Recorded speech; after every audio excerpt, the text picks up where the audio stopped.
एक बार फटाफट कल दिन भर की उपलब्धि को समराइज कर लें। कल दिन भर क्या मिला?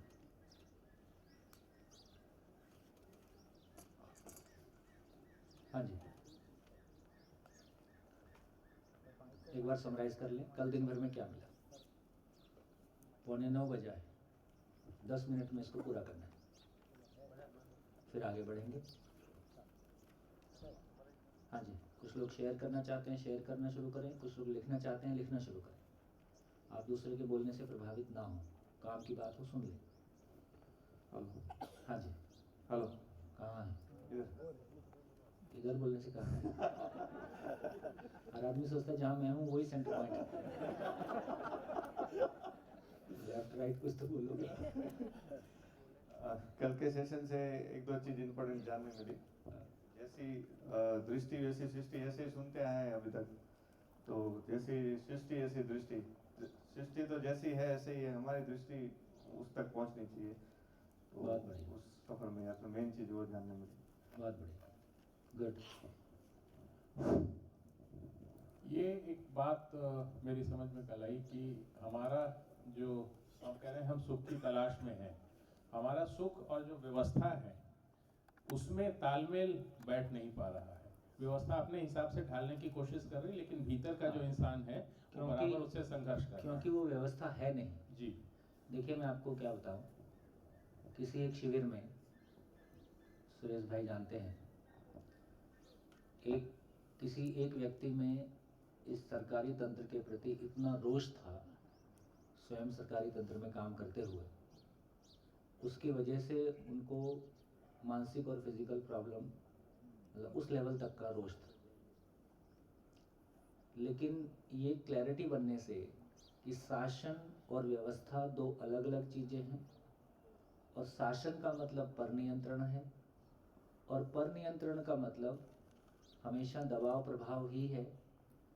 तो शासन से हम किसी न्याय की अपेक्षा ना करें। शासन पूर्वक रोड बनाई जा सकती है, शासन पूर्वक आदमी के साथ नहीं जिया जा सकता है। जब हम न्याय की बात करते हैं तो न्याय का मतलब है दोनों पार्टी का तृप्त होना। दोनों पार्टी का तृप्त होने का मतलब है कि दोनों के मूल्यांकन मैच करना।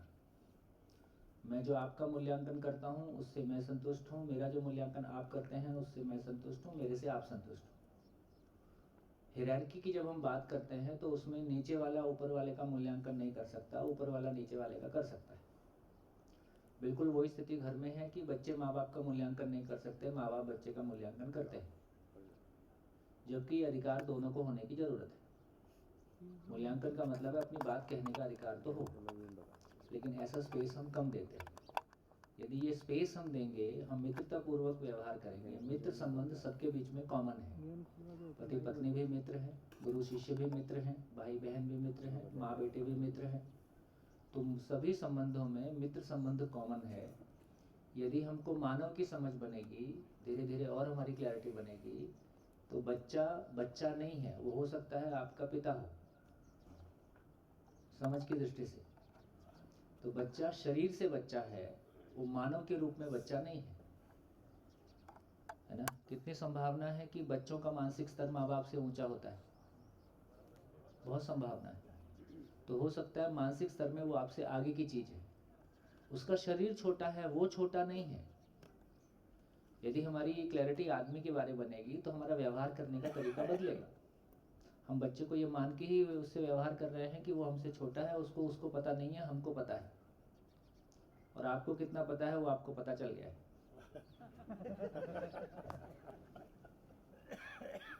तो ये समानता ही सम्मान है। समानता ही सम्मान है।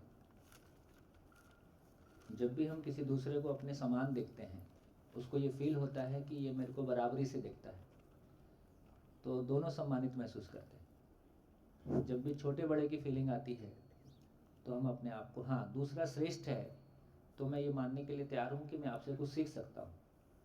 जी, वो एक बात आप जो बोल रहे हैं कि अभी व्यवस्था है उसमें हायरार्की जो है उसमें नीचे वाले को वो नीचे वाला नहीं बोल सकता, ऊपर वाला बोल सकता है, मूल्यांकन कर सकता है। पद पर के ये आधार पे। पद के आधार पे, पर ये खाली वो मुंह से व्यक्त नहीं कर सकता, मूल्यांकन तो करता बराबर तो चल ही रहा है। वही तो रेजिस्टेंस है जी।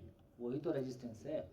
लेकिन यदि उसी सिस्टम में, अब ये बात भी ध्यान देने योग्य है, तो क्या हमको संघर्ष करना है? उसी सिस्टम में जब ऊपर बैठे वाला व्यक्ति इस समझ के साथ में हो जाता है, तो उसी सिस्टम में वो दूसरे को भी कहने का अधिकार देता है, और समानता के साथ में उसी सिस्टम में जीते हुए उसी सिस्टम से बड़े हो जाते हैं। ये हमने होते हुए देखा है। कल के दिन का उपयोग ये रहा कि प्रकृति के जितने भी सृजन हैं, भाई वो पदार्थ हो, जीव हो, या वनस्पति हो या मानव, उसके प्रति कृतज्ञता बढ़ी है। मैं अपनी बिल्कुल। इससे मुझे लगता है कि जीवन को सरल बनाने में सहायता मिलेगी। जीवन सरल हो ही जाएगा, कुछ झंझट नहीं है। हमारा ही ओढ़ा हुआ टोकरा है, जिस दिन मन करेगा उतार के फेंक देंगे।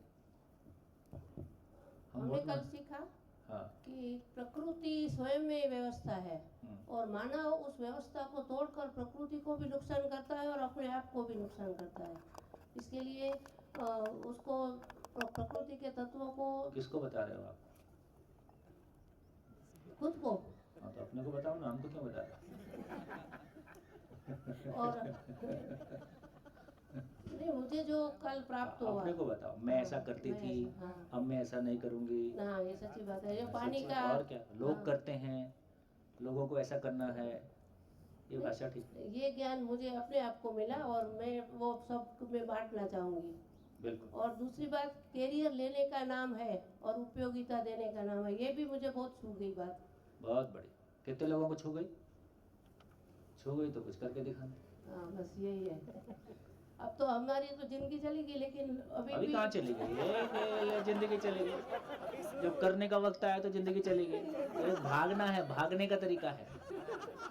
आज आप मुक्त हो, है ना? ना फ्यूचर की चिंता है, ना करियर की चिंता है, ना सास बहू का झंझट है, ना पति का झंझट है, सब तो निपटा दिया आपने। अब तो काम करने का समय आया है। सच्ची बात। और आपने जो कल कहा था कि वो किसी को हम देखते हैं तो उसका अवमूल्यन करते हैं, या फिर क्या 3 शब्द थे वो अवमूल्यन, अधिमूल्यन, निर्मूल्यन। हाँ, तो मेरे को ऐसा लगता है कि किसी को पहली नज़र में हम देखते हैं तो उसका ये भ्रामक रीत से हम अवमूल्यन वगैरह करते हैं। बहुत बढ़िया। लेकिन उसके जो अनुभव होता है, जब उसके साथ हमारा टाइम पास होता है, तब हमें मालूम होता है कि वो व्यक्ति कैसी है। बहुत बढ़िया। तो इसका इतना ही मतलब हुआ कि देखिए, यदि बच्चे का बचपन देखें तो माँ की गोद में खेलता है। तो सही अर्थों में यदि बहनों तक ये समझ ठीक से पहुंचेगी तो सारे भाई अपने आप ठीक हो जाएंगे, क्योंकि हर भाई किसी माँ से पैदा होता है। तो ये भाइयों ने बहुत उल्टा पुल्टा किया है, इसकी स्वीकृति है। उसको महिलाओं ने झेला है, इसकी भी स्वीकृति है। लेकिन आवश्यकता, इसकी दवाई भी यही है कि यदि ये बात घर घर तक पहुंचती है, मानव में सुख की तलाश है, वो उसको पाने के लिए बाध्य है। पुरुषों की तुलना में महिलाएं सामान्यतः इंद्रियों के मामले में नियंत्रित पाई जाती हैं, इन जनरल कंपैरिजन पाए। अपवाद तो हर जगह मिलेंगे। तो उसका कारण भी इतना ही है कि पुरुष के पास सुखी होने की 2 ही विंडो है, या तो वो सेक्स की ओर जाएगा या वो ज्ञान से, समाधान से सुख पाने की ओर जाएगा। यदि समाधान से सुख का विंडो नहीं खुला है तो उधर जाना उसकी बाध्यता है। अब कौन कितना जाएगा ये फिर मैन टू मैन वेरी करेगा, और कौन कितनी बड़ी गलतियां कर सकता है ये मैन टू मैन वेरी करेगा। महिलाओं के पास तीसरी विंडो और है। तो जन्म देने की घटना के आधार पर महिला की कल्पनाशीलता, अपने संबंध की स्वीकार्यता पुरुष की तुलना में महिलाओं में ज्यादा है। जन्म देने की घटना के आधार पर संबंध को निभाने का भी कन्विक्शन महिलाओं में ज्यादा है, जन्म देने की घटना के आधार पर। तो उसकी पूरी कल्पनाशीलता, उसको कोई शंका नहीं है कि बच्चा मेरे शरीर का हिस्सा है, मेरा ही शरीर है, मेरा ही है। और उसकी पूरी कल्पनाशीलता उसके पालन पोषण और उसके भविष्य को बनाने के लिए, तो माँ के पास एक संबंध की विंडो है जहाँ वो सुखी होती है। पुरुष के पास ये विंडो नहीं है। पुरुष बाप बनता है तो उसको तो पता नहीं चलता मेरा तो कुछ हुआ नहीं, है ना? तो पुरुष माँ बायोलॉजिकली माँ बनती है, ज्ञानपूर्वक भी माँ बनती है, लेकिन पुरुष ज्ञान पूर्वक ही बाप बनता है, और यदि ज्ञान वाला खिड़की खुला नहीं है, वो चाहे 10 बच्चों का बाप हो जाए पर वो भीतर से बाप नहीं होता। इसलिए बाप ने बेटी से गलती की ऐसे एग्जाम्पल मिलेंगे, माँ ने बेटी से गलती की ऐसे एग्जाम्पल नहीं मिलेंगे। बढ़िया। तो ऐसा हम सोचने जाते हैं तो हमको हर चीज़ के बारीक तार मिलते हैं, उसके रूट मिलते हैं। रूट मिल जाता है तो फिर रिएक्शन खत्म हो जाता है। वो भी ऐसा करना चाहता नहीं। मानव मूलतः गलती करना नहीं चाहता है, उसको सुख का पता नहीं है, किसी सुख के दबाव में वो गलती करता है। फिर गलती उस क्षण में कितनी बड़ी हो जाए, छोटी हो जाए, आवेश में कुछ भी हो जाता है। तो इसका मतलब है कि इससे मुक्त होने का एक ही तरीका है। माँ के पेट से कोई बच्चा रेप करने का भाव लेके आया नहीं, तो जब वो साफ सुथरा था तभी क्यों ना उसको जो देना है वो दे दिया जाए। तो मुझको लगता है कि माँ बाप की सबसे बड़ी गिफ्ट है अपने बच्चों के लिए कि उसके पैदा होने से वो वातावरण उसको मिले जहाँ उसको सुख की खिड़की बचपन में खुल जाए। देखो यहाँ ये बहुत इम्पॉर्टेंट बात है कि किसी एक पॉइंट के बाद वो स्त्री पुरुष शरीर को पहचानता है। तो जिस पॉइंट के बाद वो सही मायने में स्त्री पुरुष शरीर को पहचानता है, उसके पहले उसको समाधान की खिड़की खुल जाए, समझण की खिड़की खुल जाए। उसके पहले समझण की खिड़की खुल जाए तो वो शरीर को चलाएगा, वो शरीर से प्रभावित नहीं होगा। यदि उसके पहले एक खिड़की नहीं खुली तो फिर शरीर उसको चलाएगा और वो उठपटांग की तरफ जाएगा। इसका मतलब है जिस काम को अभी हम कर रहे हैं ये कितनी आयु में होने वाला काम है? 10 साल के नीचे। 10 साल के पहले यदि समझण से सुख वाली खिड़की खुल गई तो अब वो इंद्रियों से सुखी होने की तरफ उस अति में नहीं जाएगा। इंद्रियों को मार देना ऐसा नहीं कहा जा रहा है।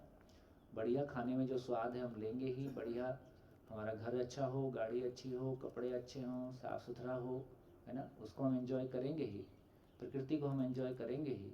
लेकिन ये जो निरंतर सुख की तलाश में हम इंद्रियों की तरफ जाते हैं फिर उसकी आवश्यकता नहीं पड़ेगी। जितना इंद्रियां हैं उतना ही उसको समझ पाएंगे। तो ये हमारे ध्यान में आता है। तो अभी जो हम कर रहे हैं ये प्रौढ़ शिक्षा कार्यक्रम है, ये एडल्ट एजुकेशन प्रोग्राम है। तो हमारे बच्चों के लिए शुरू से ये उपलब्ध हो जाए तो कितने परिवारों के मन में ये आता है कि हम अपने परिवारों का वातावरण ऐसा बनाएं। बच्चों को रोटी, कपड़ा, मकान और लैपटॉप और मोटरसाइकिल और कार उपलब्ध करा देना ये कोई उपलब्धि नहीं है। ये कम भी होगा तो चल जाएगा, लेकिन क्या चीज कम ना रहे? आचरण कम ना रहे। उसको अपने माँ बाप को देख के लगे कि हाँ मेरे को ऐसा आदमी बनना है। तो बड़ा आदमी बनना है कि बढ़िया आदमी बनना है? तो उसको ये स्वीकार हो जाए यार बढ़िया आदमी बनना है, बाकी खाना पीना कुछ कर लेंगे। खाना पीना इस देश में कभी भी इतनी बड़ी बात रही नहीं है, ये अभी ज़्यादा बड़ा हमने कर दिया। ये कैरियर जिन देशों से आया है वहाँ की भौतिक परिस्थितियाँ इतनी टफ हैं कि उनके लिए खाना पीना भी एक मुश्किल काम था। हमारे देश में तो खाने पीने की हमने कभी सोचा नहीं ज़्यादा। पहले लड़के की शादी होती थी, कहाँ ये सोचते थे उसकी अपनी इनकम क्या है, घर में वो भी एक मेंबर है, और लड़की कौन सा इतना बड़ा पेट लेके आएगी कि उसका पेट भरने में तुमको अलग से कुछ करना पड़ेगा। अरे 2 रोटी वो भी खाएगी, इसमें क्या दिक्कत है? हाँ, इतना बड़ा कोई मैटर नहीं है।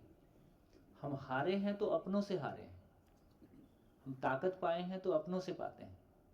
तो सार बात इतनी है। तो मेरे को ये समझ में आया, मेरी शादी को 29 साल हो जाएंगे शायद, नहीं 91 की शादी, 91 नवंबर, तो 2021 नवंबर में 30 साल हो जाएंगे।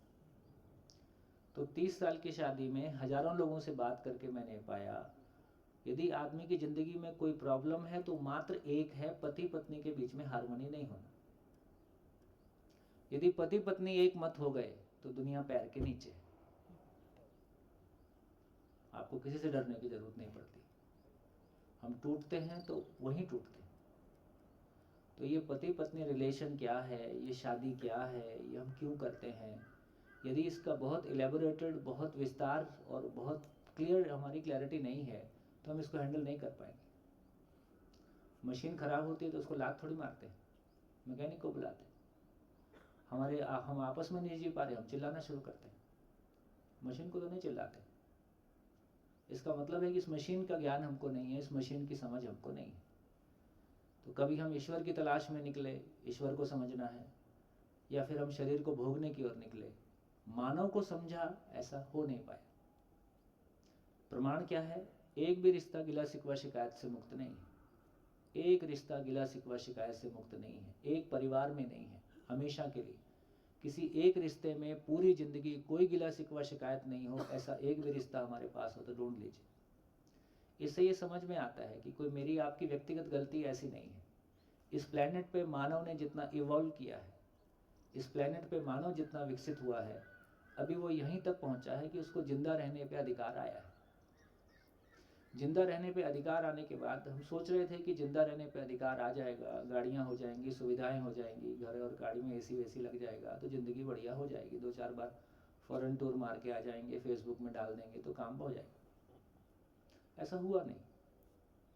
आज ये भी बहुत सुखद स्थिति है कि 30-32 साल के लड़कों की, मैं लड़के लड़कियां दोनों की संख्या लगातार बढ़ते हुए देखता हूं, जिन्होंने 30-32 साल में कोर्स ही पूरा कर लिया। घर, गाड़ी, मकान, शादी, ब्याह, फॉरेन, इंडिया सब देख डाला। बोले अब बताओ अब क्या करना है। हमारी परिवार का बच्चा है जो आईटी मुंबई से बीटेक एमटेक किया है, इंडिया अमेरिकन एक्सप्रेस गुड़गांव में, दिल्ली में जॉब किया 8 महीने जॉब करके बोले पापा करने का मन नहीं, जॉब ठीक नहीं, छोड़ दो। हम लोग तो पहले से ही, हमारी तरफ से कोई वो नहीं है रेजिस्टेंस, छोड़ के आ गया। क्या किया जाए? तो घर में, रायपुर में है तो आईआईटी कोचिंग्स के लिए कुछ समय देना शुरू किया। तो लोगों ने कहा भी अब घर ही बैठे हो तो यार कुछ और भी एग्ज़ाम दे दो, इंटरनेट कोई पीएचडी कर डालो वर्ल्ड की किसी अच्छी यूनिवर्सिटी से। तो जीमेट वगैरह दिया, वर्ल्ड की टॉप 10 यूनिवर्सिटी में स्कॉलरशिप से एडमिशन, एक पैसा खर्चा नहीं करना, उल्टा मिलेगा। एडमिशन का टाइम आया, बोले बहुत पढ़ लिया, और नहीं पढ़ना, नहीं गया। फिर अपना कोचिंग चलती रही और साथ में दर्शन ये सब अध्ययन में लगे ही हैं बच्चे। फिर किसी ने कहा यार बैठे बैठे वो कैट दे लो, कम से कम मेरे इंडिया में ही कुछ कर लो। तो बिना तैयारी के, सामान्य तैयारी से कैट भी दे दिया, 99.9 कैट का स्कोर। एडमिशन का टाइम आया, बोले नहीं करना। इससे ज़्यादा संसार में है नहीं। इससे ज़्यादा संसार उम्र है 26 साल, और अपने करियर के दौरान अब बाहर भी सब घूम लिया। अब ये बच्चे अभी अनमैरिड हैं, अभी जस्ट मैरिज हुई है 1 महीना पहले। अब ये मैरिज के पहले ही तो पूरा संसार देख डाले। इनको संसार से कोई आकर्षण ही नहीं बचा। संसार में ऐसा कुछ है ही नहीं जिसको मेरे को पाना है। 26 साल में कोर्स पूरा। अभी बच्चे आगे क्या करेंगे? क्या चीज़ है जिसको देके आप इनको खुश कर दो? ये जो मैच्योरिटी लेवल है, ये इस धरती की पूंजी है। ऐसे तमाम लोग जो अपनी छोटी एज में या किसी भी एज में उस जगह में आ पाए कि संसार से कुछ नहीं चाहिए यार, मैं खुश होऊंगा तो मेरी मनस्थिति से खुश होता हूँ, मैं खुश होऊंगा तो मेरे भाव और विचार से खुश होता हूँ। बाकी खाना पीना मेरे घर में है, तुम मेरे को क्या दे दोगे? तो तुम्हारा पैसा मेरे किसी काम का नहीं, तुम्हारा पद मेरे किसी काम का नहीं। हम किन्हीं भी सरकारों से बात करते हैं या किन्हीं से भी बात करते हैं, हमारी ताकत इतनी है कि हमको आपसे कुछ नहीं चाहिए, ना आपका पद चाहिए, ना आपका पैसा चाहिए। हाँ, कुछ अच्छा काम करना है तो मिलके कर सकते हैं। हमारी गरीबी ये है कि हमारा हाथ फैला हुआ रहता है। तो हमारा हाथ देने के लिए उठे या हमारा हाथ लेने के लिए उठे, तो किसी आयु तक लेने के लिए उठता है तो उसमें शर्म नहीं है, 20, 22, 25, 30 साल। लेकिन उसके बाद हमारा हाथ उठे तो देने के लिए उठे। इसलिए कहा कि मेरा कैरियर और मेरी उपयोगिता। तो मेरी उपयोगिता बहुत अपने आप में एक जादुई चीज़ है। आदमी के पास सोचने समझने की अनलिमिटेड ताकत है। अब सवाल ये है कि मेरे पास बैंक में अनलिमिटेड फंड है और मेरा खर्चा ही 1 लाख रुपए महीना है, तो मैं कितना निकालूंगा? 1.5 लाख निकाल लूँगा। वहाँ अरबों पड़ा है, मैंने अपने खर्चे ही नहीं बढ़ाए। अब यदि मैं अपनी उपयोगिता के ढंग से सोचता हूँ तो मेरे को कितने खर्चे की जरूरत पड़ेगी? अब मैंने बड़ी जिम्मेदारियाँ ले ली। बड़ी जिम्मेदारियां ले ली हैं तो ज़्यादा ऊर्जा की ज़रूरत पड़ेगी, ज़्यादा फंड की ज़रूरत पड़ेगी। वो जो अनलिमिटेड है उसको मैंने यूज़ ही नहीं किया है। तो अनलिमिटेड फंड को आप तभी यूज़ कर सकते हो जब आप मानवता के लिए अपने आप को इन्वेस्ट करते हो। सूत्र है, संतोष है तो प्रतिफल नहीं, प्रतिफल है तो संतोष नहीं। जब आप पैसे के लिए काम करते हो तो आपको पैसा मिलता है। जब आप पैसे के लिए काम नहीं करते हो, किसी पद के लिए काम नहीं करते हो। एक अच्छा शेयरिंग याद आ रहा है, अन्ना हजारे है ना, अन्ना हजारे से हमारे एक मित्र हैं, हम लोग भी व्यक्तिगत रूप से मिलना जुलना कभी होता है। तो उन्होंने एक बहुत अच्छी बात बोली। उन्होंने कहा कि देखो वो आंदोलन बहुत बड़ा हो गया था और सब कुछ हो गया। बोले कैसे हो गया? तो उन्होंने कहा कि देखो जब भी आदमी पद, पैसा और नाम से ऊपर उठ जाता है, ऊपर उठ के कुछ करता है, हमेशा के लिए ना भी उठे, किसी कॉज के लिए, कुछ क्षणों के लिए, कुछ दिनों के लिए, कुछ महीनों के लिए, जब भी व्यक्ति अपनी मनस्थिति में धन, पद और नाम, यश से ऊपर उठ के कुछ करता है, वो स्वयं कुदरत हो जाता है। ये एज इट इज उनके शब्द थे। हाँ, तो किसी के व्यक्तित्व से हम सहमत हों असहमत हों एक अलग बात है, लेकिन बात काम की है। तो जिस समय आदमी है ना सही अर्थों में मानवता के लिए समर्पित होता है, सही अर्थों में मानवता के लिए सोचता है और उसके लिए अपने तन मन धन का नियोजन करता है, उस समय में वो स्वयं कुदरत हो जाता है। इस बात को हम दूसरे शब्दों में सोचते थे, बोलते थे कि आदरणीय नागराज जी, जिनके माध्यम से अनुसंधान हुआ, उन्होंने यदि पूरे एग्जिस्टेंस को आर पार देख लिया, उसमें अनुभूत हो गए। अब यदि एक नागराज जी के रूप में एक व्यक्ति बोल रहा है, तो व्यक्ति नहीं बोल रहा है, वो अस्तित्व बोल रहा है,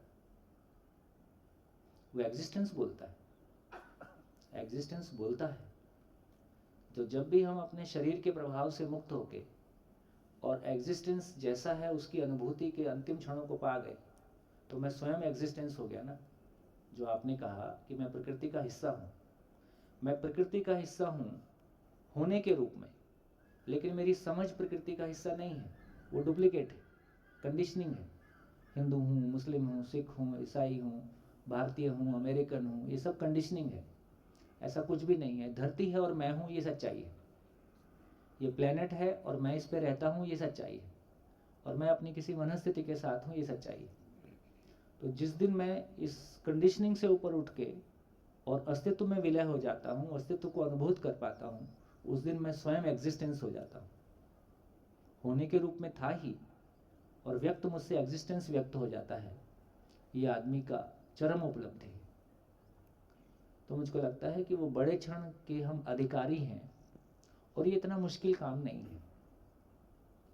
जितनी मेहनत हम स्कूल कॉलेज में पढ़ने के लिए कर रहे हैं, जितनी मेहनत हम अपने बिजनेस को आगे बढ़ाने के लिए कर रहे हैं, जितनी मेहनत हम संसार में नाम पाने के लिए कर रहे हैं, शायद उससे कम मेहनत में हो जाने वाला काम है। क्योंकि यदि इतना कठिन काम होगा तो मानव के लिए सरल नहीं होगा, तो सरल सहज नहीं हो तो सबके लिए कैसे हो सकता है? यदि कोई चीज़ सभी मानव के लिए है तो उसको सरल सहज होना ही पड़ेगा, होता ही है वो। तो जिंदगी सरल है, सहज है। बिल्कुल वैसे ही एक मैकेनिक को पता है कि गाड़ी को कैसे हैंडल करना है। उसके लिए कोई भी प्रॉब्लम, बोनेट खोलता है, कुछ हाथ कहीं लगाता है, हाँ ठीक हो गया, ले जाओ। और हमारे लिए वो हेडेक है, क्योंकि हमको उसका मैकेनिज्म नहीं मालूम है। तो शायद हमको ज़िंदगी का और एग्जिस्टेंस का मैकेनिज्म नहीं मालूम है। इसलिए कहा कि कंटेंट केवल इतना ही है, 3 ही प्रश्न है। संसार क्या है, मैं क्या हूँ, करना क्या है, इतना ही काम है।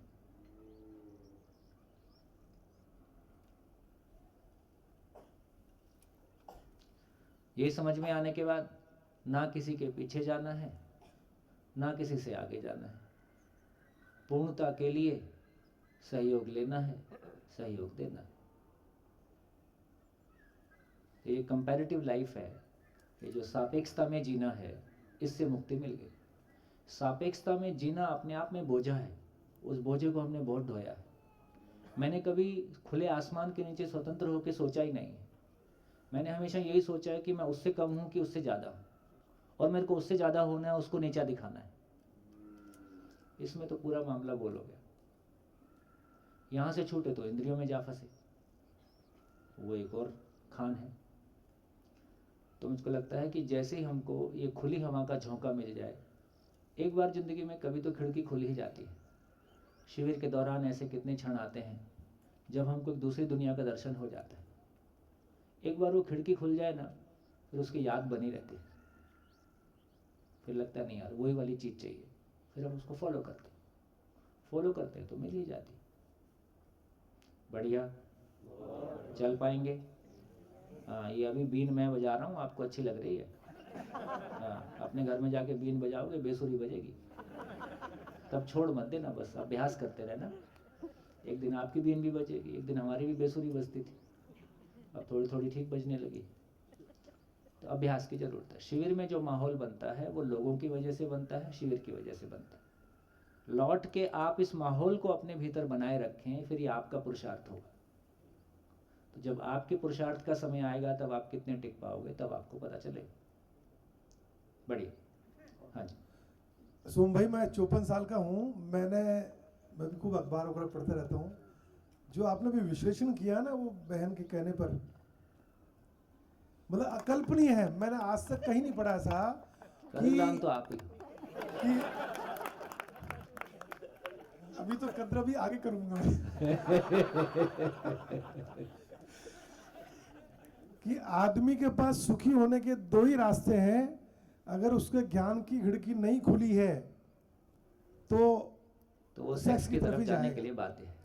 तो ऐसे में आपने ये भी कहा कि हर आदमी कभी बच्चे के रूप में किसी माँ के गर्भ से आया है। तो अगर दुनिया की सारी माएँ बहनें सभी अगर वो ज्ञान, हाँ, मतलब कुल मिला के कह रहे हैं कि पुरुषों की सारी गलतियों का दोष महिलाओं पे है। नहीं, मैं ये नहीं कह रहा हूँ। तो आपने उसका समाधान भी बहुत बढ़िया बताया, जो कहीं आता नहीं है ऐसा कि अगर माएँ ज्ञान संपन्न हो जाएं, घर में वातावरण भी वैसा हो जाए, तो बच्चा गर्भ से तो सीख के आता नहीं, रेप वगैरह। तो अगर उसको वातावरण ऐसा मिल जाए और ज्ञान का खिड़की उसका भी खुल जाए तो फिर वो उधर जाएगा ही नहीं। देखिए मतलब छोटे बच्चे आजकल सभी पॉर्न फिल्म देख रहे हैं। एक कॉमन घटना हो गई और अब आप रोक नहीं पाओगे। एक बार खून मुंह लग गया, उस छोटे बच्चे को बेचारे को क्या पता। ठीक, तो जहां हम पहुंच गए हैं इससे निकलने, अब माँ बाप ये हिम्मत कर नहीं सकते कि बच्चे को बोलें कि मोबाइल या हम में से एक चुन लो।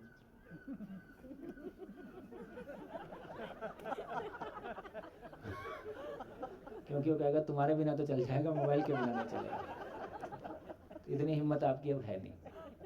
तब एक ही तरीका है कि परिवार में कैसे समझने समझाने का, संवाद का वातावरण बने। खुल के चर्चा करनी ही पड़ेगी।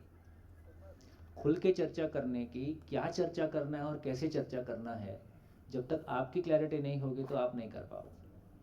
तो अब ये छुप के जीने के दिन गए, अब तो सब कुछ खुल गया है। तो अब आपको उस जगह में आना पड़ेगा कि कैसे हम सब चीज़ पे बात कर सकते हैं। तो अब आसान नहीं, अच्छा है, सारे भेद खुल ही गए। मैं भी कुछ दिन तक चिंतित होता था। अब लगता है कि सूत्र है समातिरेक विषम की ओर, विषमातिरेक सम की ओर। किसी चीज का, किसी नेगेटिविटी का एक सीमा से ज़्यादा बढ़ जाना का मतलब है कि पॉजिटिव की तरफ आदमी का मुड़ जाना। वो कहा था ना कि दर्द का क्या है, किसी को याद है? दर्द का दवा कुछ बोलते हैं। तो दर्द एक सीमा से बात बढ़ने के बाद फिर उसका इलाज हम ढूंढते ही हैं। तो ये अच्छा हो गया, बहुत सारा छुपा के हम जिए। ये सारे मामले खुल गए, तो खुलने से एक होगा कि कुछ नेगेटिविटी भी सामने आएगी, कुछ दुर्घटनाएं भी होंगी, लेकिन फिर हम इसका सॉल्यूशन भी ढूंढेंगे। उस सॉल्यूशन ढूंढेंगे तो मिल जाएगी। किसी चीज़ को बहुत छुपा के जीने से भी उसका आकर्षण बना ही हुआ है। जिन कम्युनिटी में जितना छुपा के जिया गया उतना आकर्षण बना हुआ है।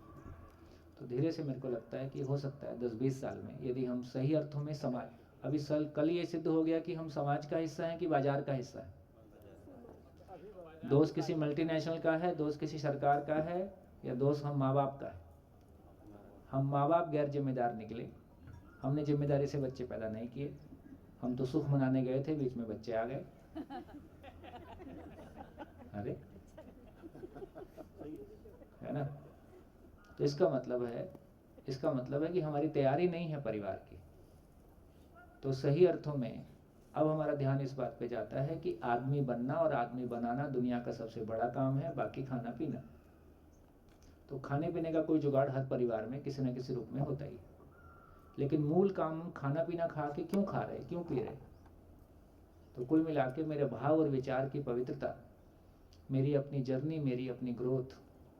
बोले खाली हाथ आता है, खाली हाथ जाता है, तो फिर क्यों इतना दुख पाने आता है। तो ना खाली हाथ आता है, ना खाली हाथ जाता है ना। ज्ञान की, समझ की, आचरण की झोली लेके आता है और वो झोली भर के जाना चाहता है, और वो हमेशा उसके साथ ही रहता है।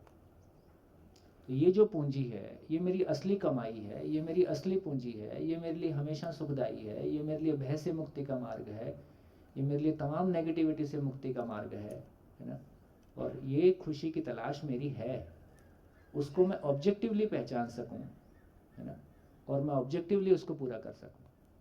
जैसे परिवार में हम आर्थिक चीज़ों के लिए योजनाएं बनाते हैं, उसके लिए कार्यक्रम बनाते हैं, पूरा परिवार उसमें लगता है, वैसे ही आवश्यकता इस बात की है कि हम अपनी मानसिक गरीबी से मुक्त होने के लिए या मानसिक समृद्धि के लिए भी मिलजुल के कार्यक्रम बनाएं। और हमारा ड्राइंग रूम जो इसी काम के लिए है कि मिलके हम उस ड्राइंग रूम में बैठ के चर्चा करें, 10 साल पहले मेरी मानसिक स्थिति कैसी थी, अभी मेरी मानसिक स्थिति कैसी है, इस साल मैंने मानसिक रूप से क्या पाया, मेरी ग्रोथ कैसी हुई, इसका भी कोई आधार होगा, नहीं होगा जी। आपने एक बात और गहरी करी जिसपे ध्यान अभी गया मेरा, कि प्रतिफल है तो संतोष नहीं, संतोष है तो प्रतिफल नहीं। अगर कोई, जैसे आप ही अगर ये कार्यक्रम पैसा लेके कर रहे होते तो आपको प्रतिफल मिल जाता, लेकिन संतोष नहीं मिलता। हाँ। और अभी आप बिना प्रतिफल की अपेक्षा के कर रहे हो, और ध्यान भी पैसे पे बना रहता है। हाँ, कितना मिलेगा, हाँ। यहाँ तो कम मिला, वहाँ तो ज़्यादा मिला। हाँ, ज़्यादा देने वाले की वैल्यू अलग, हाँ। कम देने वाले की वैल्यू अलग, और आपकी वैल्यू हो गई खत्म। हाँ, ठीक बात है। बहुत गहरी बात, बहुत ही गहरी बात है। पैसे को बीच में से हटा दो, हाँ, उसके बाद आदमी आदमी के सामने खड़ा होता है। जब तक पैसा बीच में नहीं है, पैसा बीच में है, तो आदमी आदमी के सामने खड़ा ही नहीं। अच्छा, एक चीज मैंने ये ठीक समझी क्या, आपने कहा कि शासन व्यवस्था एक शब्द नहीं है, 2 शब्द। अभी एक बना रखा है सरकार हम ने। शासन पूर्वक व्यवस्था पाना चाहते हैं, हाँ, जो अभी जबकि स्वनियंत्रण पूर्वक व्यवस्था आती है। ठीक है। तो इसमें आपने कहा कि शासन जैसे सड़क बना सकता है या कोई भी हाँ। इंफ्रास्ट्रक्चर तैयार कर सकता है, लेकिन आदमी के साथ जीना, इसलिए परिवार में कोर्ट नहीं चलेगा। कोर्ट में न्याय होता है कि फैसला होता है। देखो, हमारी माँ ने हमारे बचपन में, जब मैं कभी ज़मीन पे गिरा था और रोया था, तो मेरे को उठा के ज़मीन को थप्पड़ मारा था। कितने लोगों के घर में ऐसा हुआ है। हम सब एक ही स्कूल से आते हैं। ये भी एक गजब की बात है, सब जगह कैसा हो जाता है एक। ये देखो, मतलब क्या चीज़ है ये। इसका मतलब है कि जब हमारे पास पूर्णता का सॉफ्टवेयर नहीं है, ये अधूरा सॉफ्टवेयर बाय डिफॉल्ट वहीं जाता है प्रतिक्रिया में। तो जमीन पे मैं गिरा, मुझको चोट लगी, माँ ने जमीन को थप्पड़ मार दिया, गलती जमीन की थी, या आपने बच्चे के जीवन में जहर घोल दिया। तो माँ बाप ने मिलके जहर घोला है, माँ ने ज्यादा घोला है, क्योंकि माँ की गोद में बच्चा पलता है, माँ के संपर्क में ज्यादा रहता है। उसी क्षण ये बताया होता, बेटा देख के नहीं चलने से ऐसे ही चोट लग सकती है, ऐसे ही गलती होती है। इसलिए ध्यान से चलना और ये ध्यान देना आदमी की मौलिकता है। ध्यान पूर्वक कोई भी काम करते हैं तो गलती नहीं होती। समझ है तो गलती नहीं, गलती है तो समझ नहीं। उस क्षण मेरे को ध्यान, तो गलती, उस क्षण की मेरी गलती जिंदगी में बड़ी गलतियों से मुक्त होने का माध्यम बन सकती थी। सुप्रीम कोर्ट में न्याय कितना है? ए ने बी को कष्ट दिया, तो ए को क्या कष्ट दिया जाए कि बी की भड़ास निकल जाए? ये न्याय है कि फैसला है? ये न्याय है कि प्रतिक्रिया है? इसलिए कोर्ट में न्याय नहीं होता है, फैसला होता है। तो उसको न्यायालय कहा जाए कि फैसलालय कहा जाए? तो उसका नाम फैसलालय है। तो सुप्रीम कोर्ट में न्याय समझ में नहीं आया, इसलिए हमको कोई से भी कैसे सुप्रीम कोर्ट में तय होता है कि एक वकील केवल 5 मिनट खड़े होने का 10 लाख रुपया ले जाएगा। एक ये फीस कौन से डिजाइन से तय हुई है? तो कोई न्याय वाय नहीं है। न्याय की समझ होगी तो बिल्डिंग बनाने से न्याय आता नहीं, डिग्रियां पाके न्याय आता नहीं, न्याय हुआ नहीं। तो इसका मतलब है कि जब तक हमारी क्लैरिटी नहीं बनेगी, ना घर में न्याय हुआ, ना सुप्रीम कोर्ट में न्याय हुआ, तो आदमी से जुड़ा कोई भी काम सरकार नहीं कर सकती। खत्म। हम युद्ध लड़ सकते हैं, वो काम शासन पूर्वक हो सकता है। हम मैकेनिकल चीजों को चला सकते हैं, मैकेनिकल में भी चलाने के लिए तो आदमी ही है। इसलिए आदमी हमेशा असंतुष्ट रहेगा। घर में संतुष्ट नहीं हो रहे तो बाहर कैसे होएगा? जिन बच्चों के लिए हमारा जिन बच्चों के साथ के लिए हमारा सब कुछ है, वो हमारे व्यवहार से तृप्त नहीं हो रहे हैं शासन पूर्वक जब हम कर रहे हैं, तो बाहर वाला कैसे तृप्त हो जाएगा? संभव ही नहीं। इसलिए शासन पूर्वक मानव में तृप्ति हो नहीं सकती। इसलिए पुल बना सकते हैं, सड़क बना सकते हैं, बाकी काम कर सकते हैं, मानव वाला काम एजुकेशन नहीं कर सकते। जैसे मैं पहले पढ़ता था, जवाब मुझे जीवन नीतियाँ मिला कि निर्भया रेप केस के बाद एक कठोर कानून बन गया भारत में, जो विरोध हुआ उसके कारण, कि अब नॉन अवेलेबल ऑफेंस है और उसको फांसी हो जाएगी। अब फांसी हुई तो अखबार में आया कि निर्भया को न्याय मिला। मैंने कहा बेचारी मर गई, वो तो माँ बाप की बेटी चली गई, अब इसमें न्याय कहाँ से हुआ? वो जवाब यहाँ आके मिला कि वास्तव में वो न्याय है नहीं, भड़ास नहीं। देखिए, सब बातें सेंसिटिव हैं, उन पे बात करना भी मुश्किल होता है। जैसे हमको अक्सर ये शिविर में सवाल आता है, बेटियां बोलती हैं कि हमारे साथ व्यवहार अलग होता है, भाई के साथ अलग होता है। हमको बोलते हैं 6 बजे घर आ जाओ, 8 बजे घर आ जाओ, भाई 11 बजे आता है, 12 बजे आता है, तो कोई दिक्कत नहीं। तो ये न्याय नहीं हुआ। तो यदि जिस दिन वो माँ बनेगी, हो सकता है वो भी अपने बेटे के साथ यही करेगी। क्यों करेगी? क्योंकि भाई समाज सुरक्षित नहीं है। यदि समाज सुरक्षित नहीं है तो मैं तो रातों रात तो मैं समाज को ठीक कर नहीं सकता। तो जो प्रिकॉशन मैं ले सकता हूँ मैं वही ले सकता हूँ। तो इसलिए मैं अपनी बेटी को बोलता हूँ कि भैया तुम टाइम से घर आ जाओ, और ये ठीक है। लेकिन उस उम्र में ये समझ में आता नहीं। तो यहाँ फिर सारी बातें आएंगी, हमारा रहन सहन, हमारा ड्रेसिंग, सब बातें सामने आएंगी। तो इसका मतलब है कि सामने, अब तो आपको पता है कि भैया सामने वाला अपूर्ण है, उसके मन में सेक्स है, इसको स्वीकारा जाए। वो समाधान से सुखी होने का खिड़की नहीं खुला है, उसके मन में सुखी होने की खिड़की वही खुली है जो खुली है। फिर ऐसे व्यक्ति के सामने, ऐसे लोगों के सामने हमारा ड्रेसिंग कैसा हो? नहीं, हम तो जैसे चाहेंगे वैसा जिएंगे, हम तो कुछ भी पहनेंगे, ये हमारी स्वतंत्रता है। भाई तुम्हारी स्वतंत्रता है तो फिर यार जो होएगा उसको भी झेलो, है ना? हाँ, एक समाज ऐसा है जहाँ सारे ही अपने ज्ञान के चरम पे पहुंचे हुए हैं, फिर चाहे नंगे भी रहो तो क्या दिक्कत है? ये कपड़े भी हम क्यों पहनते हैं? घर में लैट्रिन बाथरूम अलग अलग महिला पुरुष लिखा रहता है? महिला पुरुष अलग अलग बाथरूम लैट्रिन नहीं लिखा रहता है। क्यों नहीं लिखा रहता है? यहाँ क्यों लिखा रहता है? बाहर क्यों लिखा रहता है? क्योंकि घर में संबंध है। संबंध है तो शोषण नहीं, शोषण है तो संबंध नहीं। तो घर पे ये क्लैरिटी है कि कोई कहीं भी जाए कोई दिक्कत नहीं है। लेकिन यहाँ हमको एक दूसरे पे विश्वास नहीं है। कौन कहाँ से आया है, किस मानसिकता का है, हमको नहीं पता है। तो प्रिकॉशन लेने में कोई बुराई नहीं है। तो जिस तरह से एक वातावरण में हम प्रिकॉशन लेते हैं, उसी तरह से अपने, भाई आप अपने बेडरूम में रहते हो, आप जैसे मर्जी रहो, किसी को क्या दिक्कत है उसमें? लेकिन आप अपने ड्राइंग रूम में आओगे तो एक मर्यादा है, सड़क पे आओगे तो एक और मर्यादा है। तो ये सेंस हमको होगा तो अनावश्यक हम अपने लिए, दूसरों के लिए प्रॉब्लम क्रिएट नहीं करेंगे, है ना? तो ये हमारी क्लैरिटी बनती है। फिर मेरे को सारी क्लैरिटी बनेगी, मैं क्या सोचूं, क्या बोलूं, क्यों बोलूं, मैं ड्रेसिंग करता हूं तो क्या ड्रेसिंग करूं, क्या नहीं करूं, कहाँ जाऊं, कहाँ नहीं जाऊं, किसको सुनूं, किसको नहीं सुनूं, क्या सोचूं, क्या नहीं सोचूं। इसका नाम स्वनियंत्रण है। तो दूसरे को आपको क्यों नियंत्रित करना पड़े? हम स्वनियंत्रित रहें तो हमारी क्लैरिटी अपने आप आ जाएगी, आराम से हम जी सकते हैं। तो देखियो, स्थिति ये है कि शादी के समय तक हम भी बच्चे होते हैं। हम बच्चे तो रहते हैं, शरीर तो बड़ा होता है, हम तो बड़े नहीं हुए हैं। हमारे तो शौक वही हैं कि खा पी के खुश हो ले। अब शादी होते ही बच्चों के बच्चे पैदा हो जाते हैं। बड़े बच्चे छोटे बच्चों को तंग करते हैं, छोटे बच्चे बड़े होकर ब्याज सहित लौटाते हैं। इतनी ही कहानी।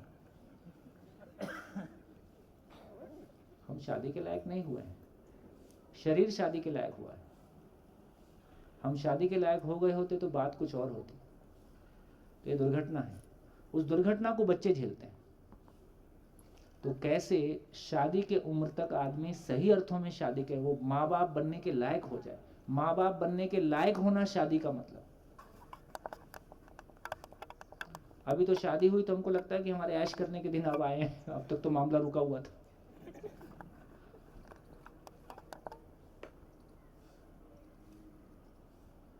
मेरी कोई बात आपको खराब लग रही हो तो क्षमा कर देना, पर मैं तो सही समझ के बोल रहा हूँ।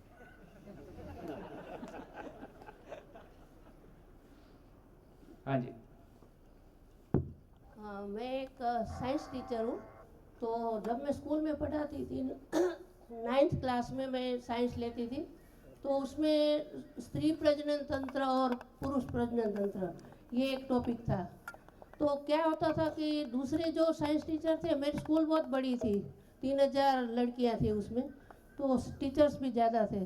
तो वो लोग दूसरे सब क्या करते थे कि वो टॉपिक ओमिट कर देते थे। वो बच्चों को कहते थे आप घर पे पढ़ लेना, अब मैं नहीं कराऊंगी। लेकिन मैं कहती थी नहीं, ये तो तुम्हारे लिए खास ज़रूरी है, लड़कियों के लिए।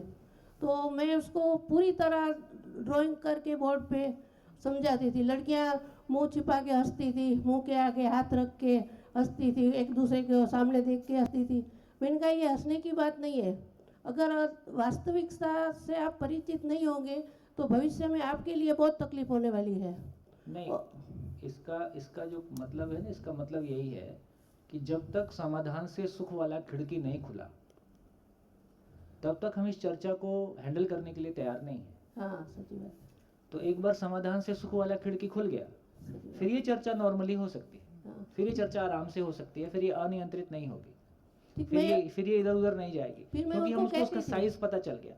अभी देखो, जिस चीज से हम पैदा हुए हैं वो इतना कुरूप कैसे हो सकता है? हम और आप सब उसी से पैदा हुए हैं ना। तो जिस चीज से हमारा जन्म हुआ है वो चीज इतनी कुरूप कैसे हो सकती है, उस पर चर्चा करना इतना खराब कैसे हो सकता है? लेकिन हमारा चर्चा करना इसलिए खराब है कि हमारा ध्यान तुरंत किसी नेगेटिविटी में, तुरंत किसी अव्यवस्था के विचार में जाता है। मेरे भीतर उस बात को लेके कुरूपता है, अव्यवस्था है, क्योंकि मेरे सामने समाधान बराबर सुख का खिड़की खुला नहीं है। तो जब तक ये समाधान बराबर सुख का समझण वाला खिड़की नहीं खुलेगा, भाव और विचार से मैं सुखी होता हूँ ये खिड़की नहीं खुलेगा, तब तक वहाँ अव्यवस्था बनी रहेगी, और अव्यवस्था पे चर्चा करना हमेशा दुखद है। इसलिए ये आसान नहीं है। इसलिए देखो, फिर ये सब बायोलॉजी की बुक में पहले से था 10th में, फिर हम सेक्स एजुकेशन के नाम पे ले आए। तो सेक्स एजुकेशन मेरा बहुत क्लियर मानना है, ये पीछे से थोपा गया एक एजेंडा है ताकि बच्चे भी पूरे मार्केट का हिस्सा बन जाएं। जैसे ही हमारा ध्यान इंद्रियों की तरफ ज़्यादा जाएगा, हमारा सजने संवरने की तरफ ध्यान ज़्यादा जाएगा, हमारा बाजार की तरफ ध्यान जाएगा, हम बाजार का हिस्सा होंगे, तो हम सब बाजार का हिस्सा हो जाएं।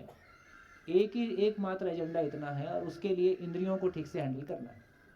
तो इससे ये समझ में आता है कि ये सब चर्चाएं किसको करने की ज़रूरत है। ये सब क्लास टीचर को करने की ज़रूरत नहीं है, ये सब चर्चाएं माँ बाप को बच्चों के साथ करने की ज़रूरत है। तो एक बार वो कब होगा, जब माँ बाप भी तो उसको वैसा नहीं देखते हैं। तो यदि हमारी उस पर बहुत खुल के चर्चा होगी, यदि समाधान बराबर सुख पे चर्चा हो गई होगी, वो वातावरण बन चुका होगा, तो उस वातावरण की छाया में हम इस पे चर्चा फिर पॉजिटिवली कर पाएंगे। और इस पे भी चर्चा करना हमारी क्लैरिटी नहीं है कि आखिर इसका पर्पस क्या है। यदि उसका पर्पस इतना बड़ा है, मतलब किसी एक श्रेष्ठ आत्मा को जागृति के लिए साधन उपलब्ध कराने का नाम सेक्स है, या जब तक मैं किसी ऊंची मनस्थिति में नहीं पहुंचा हूं तब तक मेरे भीतर जो सुख की कामना है, सुखी होने की कामना है, तो पति पत्नी संबंध एक मर्यादा है ताकि मैं उस मर्यादा में रह के अपने उस शरीर की आवश्यकता को पूरा कर लूं। तो सब कुछ कितना सुंदर तरीके से बात हो सकती है, लेकिन जब तक पर्पस साथ में नहीं है तो सेक्स के मैकेनिज्म पे बात आप नहीं कर सकते। सेक्स के पर्पस पे आप बात कर सकते हो।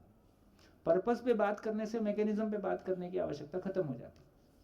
इसलिए जब साइंस में हम चैप्टर्स में बात कर रहे हैं तो हम सेक्स के ऑर्गन और मैकेनिज्म पे बात कर रहे हैं, इसलिए वो चर्चा करना अपने आप में मुश्किल काम है। किसी चीज के पर्पस पे बात करना बहुत आसान काम। जब पर्पस के साथ जाते हैं तो उसकी अस्तित्व सहज सुंदरता पे हमारा ध्यान जाता है कि यार ये एग्जिस्टेंस भी क्या चीज है। आप कल्पना तो करो कि स्त्री पुरुष से दो वो निकलता है केमिकल, और केमिकल से एक मानव का शरीर फिर से पूरा का पूरा निकल आता है। जिस ब्रेन को हम आज तक समझ नहीं पाए हैं, जिस शरीर को हम आज तक समझ नहीं पाए हैं, ये मानव के बनने में मानव की कोई भूमिका नहीं है ना। ये नेचर क्या चीज है, कैसे इस नेचर में सारा मैकेनिज्म चलता है। तो एक बार हमारा उस सुंदरता की तरफ ध्यान जाएगा तो हम बाकी सारी चीजों को हैंडल कर ले जाएंगे। अभी तो हमारे खुद के भीतर हैंडल नहीं होते ना, हम खुद ही जूझ रहे होते। जिस चीज के बारे में मैं खुद ही जूझ रहा हूं, मैं दूसरे से क्या चर्चा करूं, ऐसी बात जी। हाँ जी बताइए।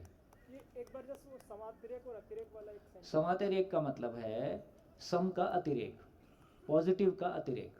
जैसे मेरे को मकान बनाना है, मेरे को मेरे रहने के लिए मकान बनाना है या पड़ोसी को चमकाने के लिए बनाना है। रहने के लिए। तो रहने के लिए मकान बनाना है तो ये सम है, क्रिएशन है। सम मतलब क्रिएशन, तो ये कोई दिक्कत नहीं है। लेकिन पड़ोसी को चमकाने के लिए बनाना है, वो अतिरेक हो गया। वो अतिरेक हो गया। ये सम का अतिरेक हो गया। अब पड़ोसी को चमकाने के लिए मकान तो बना दिया, उसकी किस्तें कौन भरेगा, मैं भरूंगा। तो ये विषम हो गया। तो पूरा वाक्य क्या था? समातिरेक विषम की ओर, समातिरेक। विषमा अतिरेक सम की ओर। अब जब विषम का अतिरेक होगा, जब किस्त देनी पड़ेगी और खींचतान मचेगी, तब समझ में आया कि यार ये गलती हो गई, नहीं ऐसा नहीं करना है, अब मेरे को सम की ओर जाना है। तो आदमी जब सम का अतिरेक करेगा, सम मतलब पॉजिटिव क्रिएशन, जब क्रिएशन का अतिरेक कर देगा तो वो विषम बन जाता है। और जब विषम का अतिरेक हो जाएगा तो सम की ओर आने के लिए बाध्य हो जाता है। बाध्य हो जाता बाध्य होगा, क्योंकि दुख को आप झेल नहीं पाओगे, आप रास्ता खोजोगे। है। रास्ता मिलना चाहिए, नहीं तो फिर वो नहीं मिलेगा तो फिर एक साइकिल चलेगी, यही साइकिल चलती रहेगी जिंदगी भर। इसलिए यही साइकिल चलती है। कभी लगता है सन्यासी हो जाऊं, फिर कभी लगता है नहीं भोगी हो जाऊं। तो सन्यासी को भोगी होते हुए देखा, भोगी को सन्यासी होते हुए देखा। और ये चाहे हम कपड़ा बदले ना बदले, मानसिक रूप से ऐसा हम कई बार दिन में कर ही रहे होते। मानसिक स्थिति ऐसी झूलती ही रहती है। तो इसका मतलब है कि कभी मैं ही कभी अध्यात्मवाद में जीता हूँ, मैं ही कभी भौतिकवाद में। ये एक ही आदमी है, ये दो अलग अलग आदमी नहीं है, अलग अलग मन स्थितियां हैं। तो दोनों ही पर्याप्त नहीं है, मध्यस्थ में आना की आवश्यकता है कि मैं मानव होके दोनों में संतुलित होके जी पाऊं। आदर्शवाद की जरूरत नहीं। आदर्शवाद का मतलब है जो सुनने में अच्छा लगे, प्रैक्टिसेबल ना हो। बढ़िया, और बोलिए। हाँ जी भैया, एक बार जरा फिर से वो रिपीट करेंगे कि पुरुष के अंदर सिर्फ सुख के लिए दो ही माध्यम होते हैं और स्त्रियों के लिए 3 ऑप्शंस होते हैं, जो पहले बताया उसको। देखिए, पुरुष के लिए एक तो जैसे आज हमारा शिविर का चौथा दिन है, हम सुबह 8:30 से रात को 10 बजे तक बैठ रहे हैं। कोई कहानी नहीं, कोई कवाली नहीं, गाना नहीं, कोई मनोरंजन नहीं, ठीक। एक ही आदमी, उसको देख के आप बोर भी नहीं हो रहे हो। इतने घंटे न बोलने वाला थकता है, न सुनने वाला थकता है। इसका मतलब क्या सुख मिल रहा है? हर दिन से आगे आपका कंसंट्रेशन, आपका है ना, बैठने की स्थिति बढ़ रही है कि घट रही है? मन लग रहा है कि नहीं लग रहा है? जो लोग ये सोच के आए थे कि एक दिन के लिए जाएंगे और देखेंगे और कहीं निकल लेंगे घूमने के लिए, वो सब ने अपना घूमना कैंसिल कर दिया, क्योंकि यहीं घूमने के लिए काफी है। एक ही जगह बैठ के पूरा अस्तित्व घूम लें, इसमें क्या?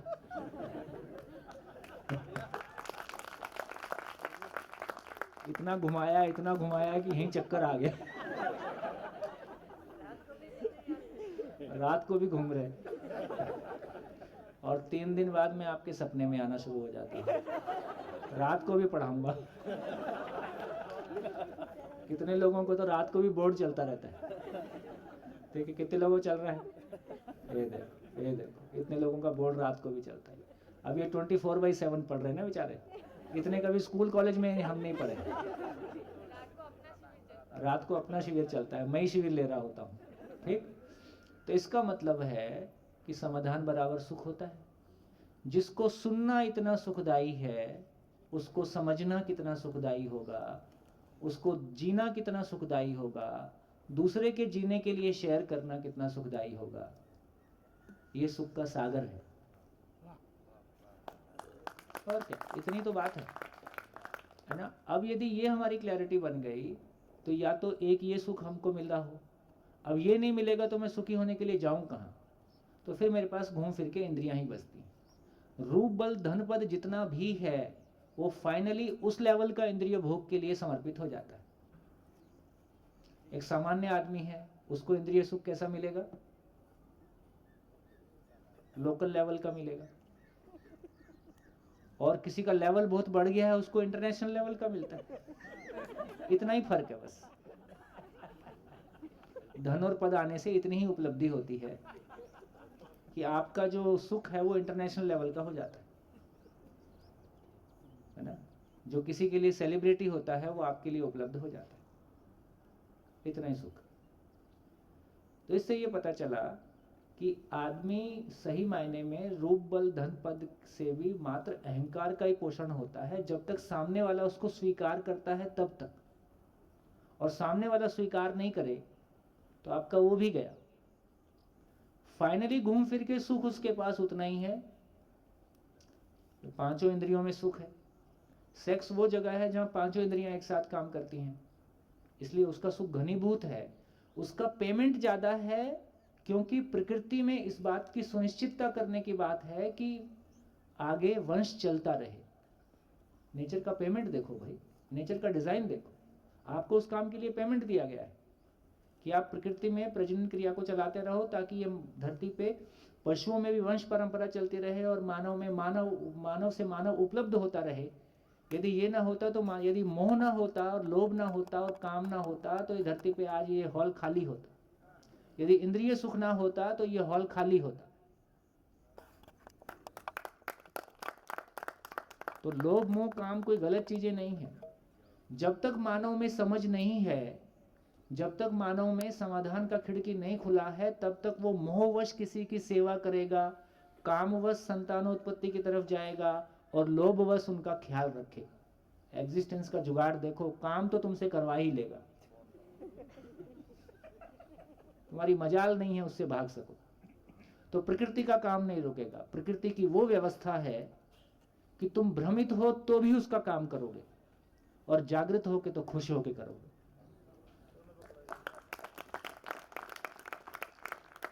कितनी सुंदर व्यवस्था। तो इसका मतलब ये हुआ कि मानव के पास दो ही खिड़की है, या तो वो समाधान से सुखी होगा या वो इंद्रिय सुख से सुखी होगा। रूप बल धन पद केवल इंद्रिय सुख की वैरायटी और क्वांटिटी का जुगाड़ है और थोड़ा सा उसके अपने व्यक्तित्व का एक्सप्रेशन।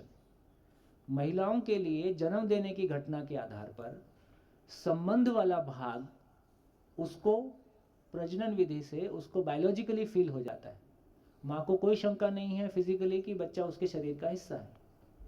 माँ से वो क्रिएशन होता है, इसलिए माँ उस संबंध को बायोलॉजिकली फील करती है।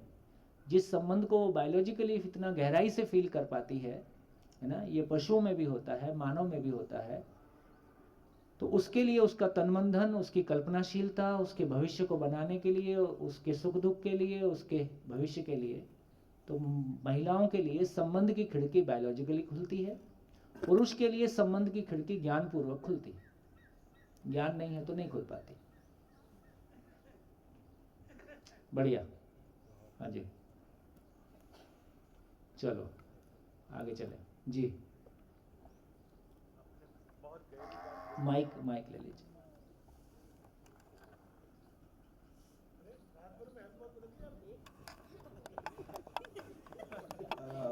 बाद में बात करेंगे उसकी। ये जो है बहुत गहरी बात बोली है कि स्त्री को नेचर ने कुछ ज्यादा माइक पास में जी। मेरा एक सिंपल क्वेश्चन है कि ये सारे गुरु, ये सारे फिलोसोफर पुरुष ही क्यों होते हैं?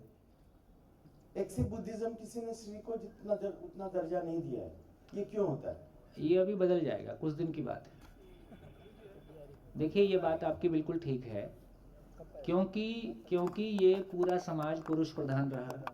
मतलब यदि हम कोर में जाएंगे ना, कभी मानव जंगल में रहता होगा, फिर शेर आ गया होगा, शेर से बचाने के लिए मानव का शरीर ज़्यादा सक्षम है लड़ाई लड़ने के लिए, मारपीट करने के लिए।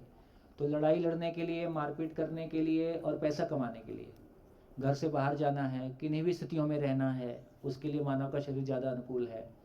तो जिंदा रहने के धरातल पर, स्वयं को शरीर मानकर जिंदा रहने के धरातल पर, रूप बल धनपद की दुनिया में, मतलब पैसा और हिंसा दोनों की आवश्यकता जिस तरह से पड़ती रही, उसके लिए मानव का शरीर ज़्यादा अनुकूल है। इसलिए मानव हीरोइज्म को पा गया, इसलिए पुरुष प्रधान समाज बन गया। अब जिसने ज़्यादा बाहर निकला, ज़्यादा एक्सपोजर पाया और ज़्यादा दुनिया देखी, ज़्यादा बाहर को झेला, तो उसका कोई विचार पक्ष भी विकसित हुआ। उसका विचार पक्ष विकसित हुआ और तमाम साधना, जो भी कुछ साधना पद्धतियाँ उपलब्ध रहीं, वो भी पुरुष के लिए ज़्यादा अनुकूल पड़ती है, क्योंकि संन्यास लेना, घर से बाहर जाना, है ना। तो ये सारी चीज़ों को लिए देखेंगे तो पुरुष शरीर ज़्यादा अनुकूल पड़ता है, इसलिए आपको ऐसा दिखाई देता है। अब फिज़ा बदल रही है। क्या फिज़ा बदल रही है? अब ये समझ में आया कि असली ज्ञान का मतलब संबंध की पहचान है, और संबंध है तो शोषण नहीं, शोषण है तो संबंध नहीं। ज्ञान का एक ही मतलब है कि मानव का मानव के साथ, मानव का नेचर के साथ संबंध की पहचान, और ये परिवार में रह के हो सकता है। अभी हम धरती को मृत्यु लोक बोलते हैं, क्योंकि हम शरीर को, स्वयं को शरीर मान के जीते हैं। यदि ये एजुकेशन का मानवीयकरण होता है और हर परिवार में जागृति का काम, जैसे अभी तक हम स्किल का काम, कमाने खाने का काम हर परिवार में करते हैं, ऐसे ही हर परिवार में जागृति का काम होता है, तो ये धरती जागृति लोक हो जाएगी। इस धरती की किस्मत बदलने की संभावना और किस्मत बदलने का अवसर हम लोगों को मिला है। तो ये पहली बार ये समझ में आ रहा है कि परिवार अपने आप में जागृति स्थल हो सकता है। ये पूरी एजुकेशन जागृति के अर्थ में हो सकती है। ज्ञान को बिना किसी चिन्ह, प्रतीक, कर्मकांड, पूजा पाठ, universal, logical, practicable, verifiable grounds पे चर्चा किया जा सकता है, इसलिए इसको एजुकेशन में लाया जा सकता है। तो ये एक बड़ी संभावना, इस संभावना के साथ आप देखेंगे आने वाले समय में, ज़्यादा नहीं, मात्र 10 साल, आप अगले 10 सालों में देखेंगे कि बहुत सारे महिला, और जिस दिन महिलाओं ने बोलना शुरू कर दिया उस दिन संसार बदल जाएगा। ये पुरुषों के बोलने से उतना नहीं बदलेगा। जिस दिन बहनों ने बोलना शुरू कर दिया, जिस दिन बहनें उस जगह में खड़ी हो गई, क्योंकि अंततः किसी स्त्री या पुरुष को जन्म देने वाली माँ ही है, और जिस दिन उन्होंने, एक और बात है, पुरुष के किसी कार्य में कंसिस्टेंसी कम होती है, वो जल्दी कोई चीज़ को बदल देता है, बदल सकता है। महिलाओं में ये एक स्थिरता का गुण पुरुष की तुलना में ज़्यादा पाया जाता है। वो किसी चीज़ को स्वीकार ले तो फिर लंबे समय तक उसको निभा सकती है। तो जिस दिन बहनों में ये चीज़ स्वीकार हो गई, इसलिए मेरा इस बात की तरफ अभी ध्यान बना रहता है कि कोई समाज इस पूरे ज्ञान को अपनी आने वाली पीढ़ियों के बेहतरी के लिए इसको स्वीकार करेगा। जैसे मान लो पटेल समाज, जैन समाज, हम अपने परिवारों के लिए कुछ करते ही हैं, अपने बच्चों के लिए कुछ सोचते ही हैं। एजुकेशन बदलेगी, उसमें समय लगेगा, लेकिन हम इसको अपने परिवारों में ला ही सकते हैं, और बहुत सारे परिवार, पूरी की पूरी फैमिली और एक्सटेंडेड फैमिली इसको लेके चल ही रही हैं। और हमने साल भर में ही केवल 1-1, 2-2 साल में पूरे परिवारों की सूरत बदलते हुए देखी। और यंग बच्चे जिस तरह से इसमें, आज भी सभा में 30 प्लस माइनस के कितने लोग हैं, हाथ उठाइए। 30 प्लस माइनस मतलब 35 के नीचे वाले हाथ उठाइए। देखिए 35 के नीचे वाले 50% से ऊपर, तो जबकि कोई ऐसा प्रयास नहीं किया है इनको लाने के लिए। यदि किसी भी शिविर में 35 के नीचे के लोग दिखाई देने लगे हैं, इसका मतलब है कि युवा पीढ़ी ने उस बात को स्वीकारना शुरू किया है। तो मुझको ये लगता है कि आने वाले 10 साल में तमाम बहुत सारी बहनें ऐसी दिखाई देंगी जो इस बात को अपने ड्राइंग रूम में बैठ के कर रही होंगी। आज भी दिखाई, हमको तो दिखाई आज भी दे रही हैं, आज भी ऐसे बहुत सारे शहरों में बहुत सारे लोग हैं। पर ये बात आपकी बिल्कुल ठीक है। दूसरा, जिस तरह का डिज़ाइन अभी रहा है, ये 7 दिन के लिए, 10 दिन के लिए घर छोड़ के आना, पुरुष के लिए घर छोड़ना बहुत आसान है, एक सूटकेस में 4 कपड़े रखे निकल लिए। लेकिन महिलाओं के लिए घर छोड़ना, क्योंकि वो घर की धुरी है, सब कुछ उसके साथ जुड़ा हुआ है, इसलिए महिलाओं के लिए घर छोड़ना आसान नहीं है। इसलिए जो सबसे सुंदर मॉडल है, जो कुछ शहरों में चलना शुरू हो चुका है, दोपहर का भोजन बनाने के बाद और शाम के भोजन के पहले 2-3 घंटे का समय ऐसा होता है जो सभी महिलाओं के लिए, जो घर में रहने वाली महिलाएं हैं, उनके लिए भी रिलैक्स होता है। तो हमारी कुछ बहनें रायपुर में और बाहर भी कंटिन्यूअसली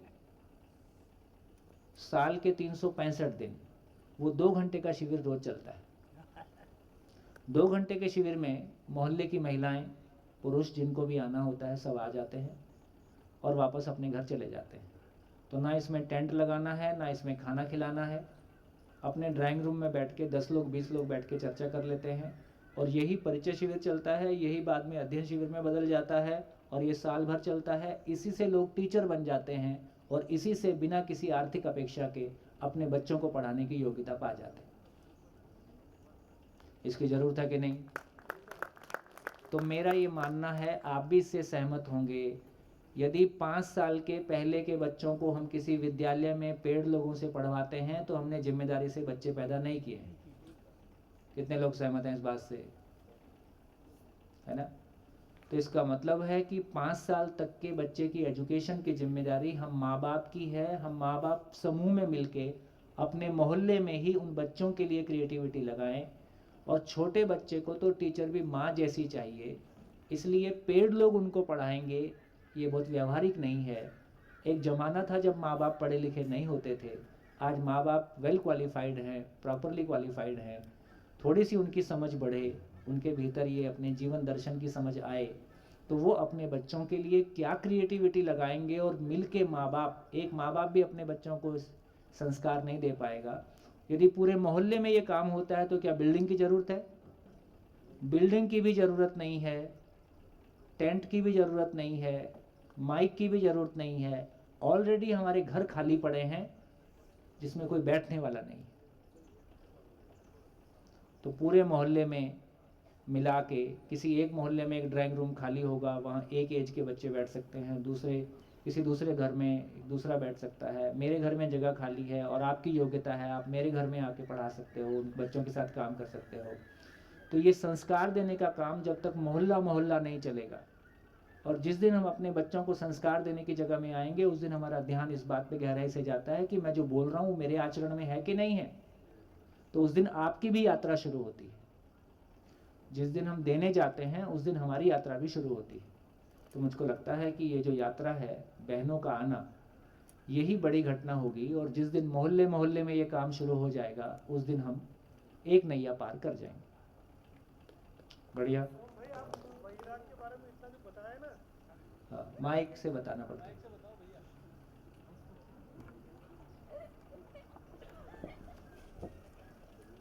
मेरी भी शादी को लगभग 30 साल, ये मैंने गिने नहीं ना, क्योंकि आसान नहीं थे ना 30 साल। पर आपने जो बताया तो कई चीजों पे ध्यान अभी गया, तो वास्तव में अंदर से एकदम प्यार बढ़ गया पत्नी के लिए। सही बता रहा हूँ। हमने बहुत सारी पत्नियों को उनके पति लौटाए हैं, पत्नियों को पत्नियां लौटाई हैं, माँ बाप को बच्चे लौटाए हैं। यही इसकी महिमा है। बच्चे जाते हैं तो माँ बाप को लेके आते हैं, पति आता है तो पत्नी को लेके आता है। तो ये पूरे परिवार को, अभी तक हमने कैरियर के नाम पे परिवार को यूज़ किया है। अभी समझ में आता है कि व्यक्ति की पहचान मेरे परिवार की पहचान है, मेरी अपनी कोई पहचान नहीं है। मेरी जो भी पहचान होगी मेरे परिवार से पहचान होगी। अभी मेरी परिवार की कोई पहचान नहीं है, मेरी पहचान होती है। ये जो व्यक्तिवाद है, तो इस तरह से ये परिवार खड़ा होना, पूरी कोई कौम, भाई आप इंजीनियर हो, पत्नी डॉक्टर है, मान लो पत्नी कुछ और है, हम दोनों के बीच में बातचीत क्या होगी? उठ जाओ, चाय बन गई है, कितने बजे जाओगे, खाने में क्या बनेगा, सिलेंडर खत्म हो गया है, बच्चे की फीस जानी है, शाम को जल्दी आ जाना, तुम तो अक्सर भूल ही जाते हो, किसी की शादी में जाना है, किसी की 13वीं में जाना है, करते करते अपनी 13वीं आ गई।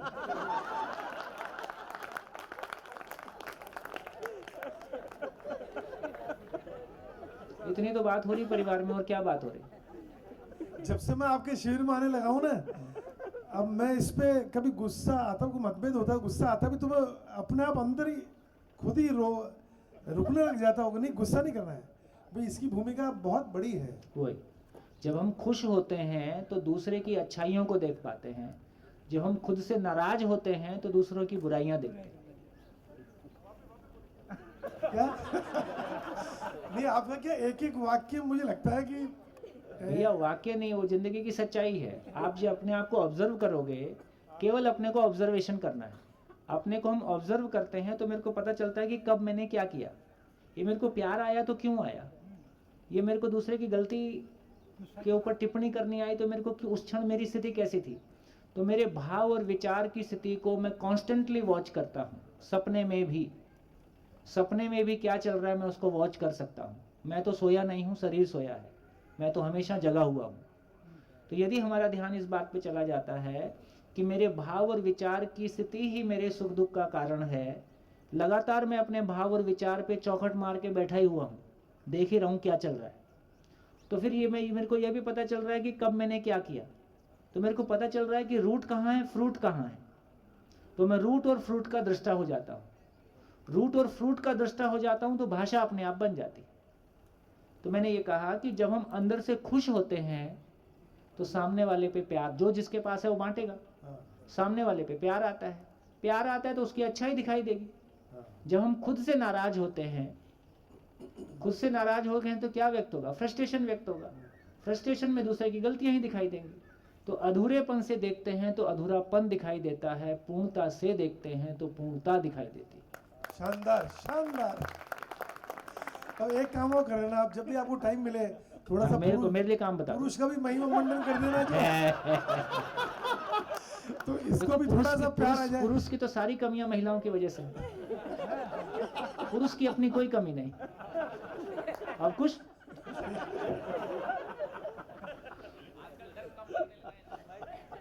आज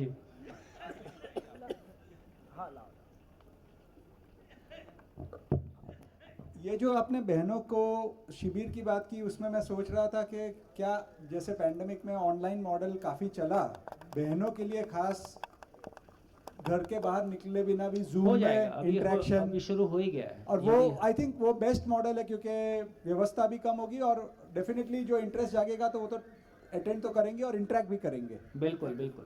तो जीवन विद्या प्रोग्राम बोल के एक यूट्यूब चैनल है मेरे ख्याल से, है ना? हाँ, बट और जीवन विद्या शिविर बोल के एक है, राकेश गुप्ता हमारे एक मित्र हैं, वो ऐसा बहुत सारा कुछ चलाते रहते हैं, तो जिसमें बहुत सारी बहनें बोल रही हैं आजकल। तो ये सब आने वाले संसार में देखिए ये सब हो ही जाएगा। मैं कह रहा हूँ मात्र 10 साल आप रुकिए, क्या क्या बदलने वाला है आप देखिए। हाँ जी, हो गया, आप चलें, चलिए।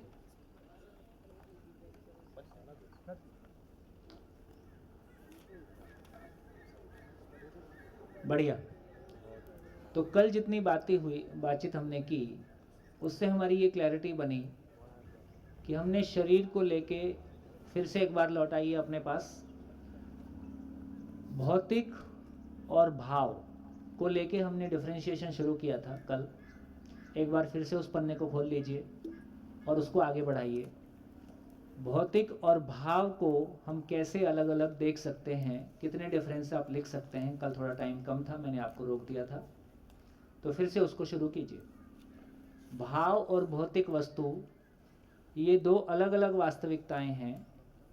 कितने एंगल से, कितने तरीके से हम इनके यूनिवर्सल डिफरेंस को, प्राकृतिक रूप से दोनों अलग अलग हैं, कैसे हम इसको देख सकते हैं।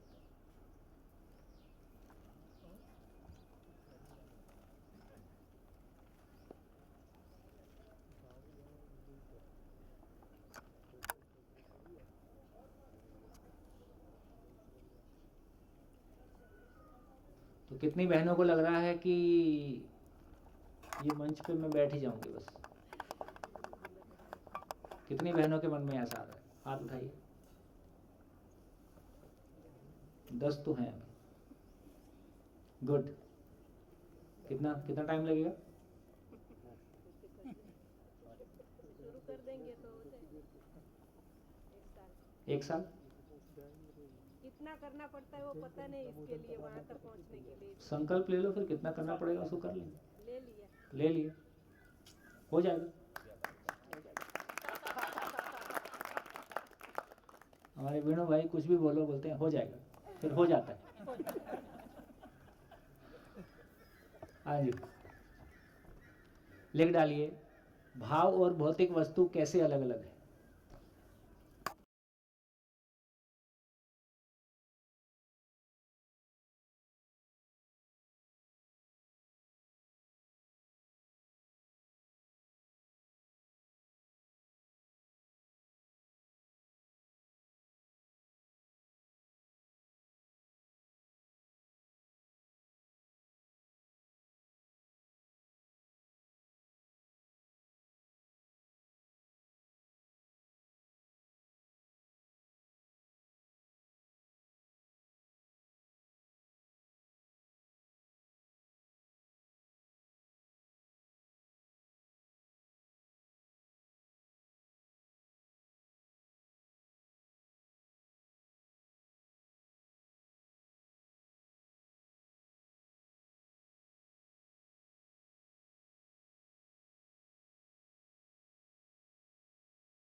मानव पे व्यवस्था पे हम चर्चा कर रहे हैं और इतने समय में हमने ये पहचाना कि मानव की दो प्रकार की आवश्यकताएं हैं। एक प्रकार की आवश्यकता जिसको हम कह रहे हैं कि भौतिक वस्तुएं हैं, दूसरे प्रकार की आवश्यकता भाव है। इसको हम डिफरेंशिएट करने की कोशिश कर रहे हैं। बोलिए। हाँ जी, माइक ले लीजिए। हाँ। एक मैं बोल सकता हूँ जो टेम्पररी प्लेजर आता है भौतिक वस्तुओं में, इससे मिलने वाला सुख क्षणिक है। एंड यहाँ क्षणिक सुख है, वहाँ पे यहाँ निरंतर है। समझने के बाद एक सोसाइटी ड्रिवन या मार्केटिंग ड्रिवन है, मीन्स हम लोग इन्फ्लुएंस होके लेते हैं मेनली जो भौतिक वस्तुएं हैं काफी देखिए, सारी। इसमें अपन ये समझ के चलें कि मैं बार बार इस बात को कह रहा हूँ कि यहाँ हम जब लिख रहे हैं तो नेचुरल डिफरेंस को लिख रहे हैं। यहाँ हमारी आपकी प्रॉब्लम की चर्चा नहीं कर रहे हैं। नेचुरल डिफरेंस क्या है? बाई नेचर दोनों अलग अलग हैं। हाँ जी, पीछे कई हाथ खड़े हैं, माइक वाले देख लें। हाँ जी, बोलिए।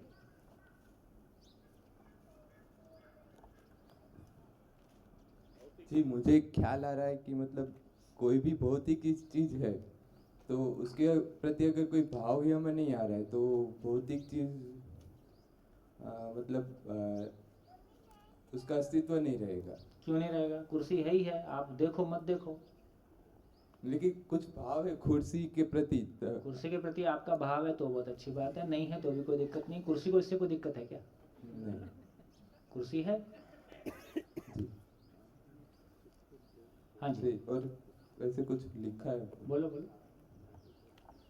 मतलब भौतिक चीजें ऐसे देखे तो लिमिटेड है, भौतिक चीजें सीमित है, सीमित है, इनकी उपलब्धता सीमित है, ये असीम है। भाव असीम। भौतिक है वो उस एक में से दूसरे मतलब बदलता है, भौतिक एक रूप चीजें बदलता है उसका का रूप परिवर्तनशील है।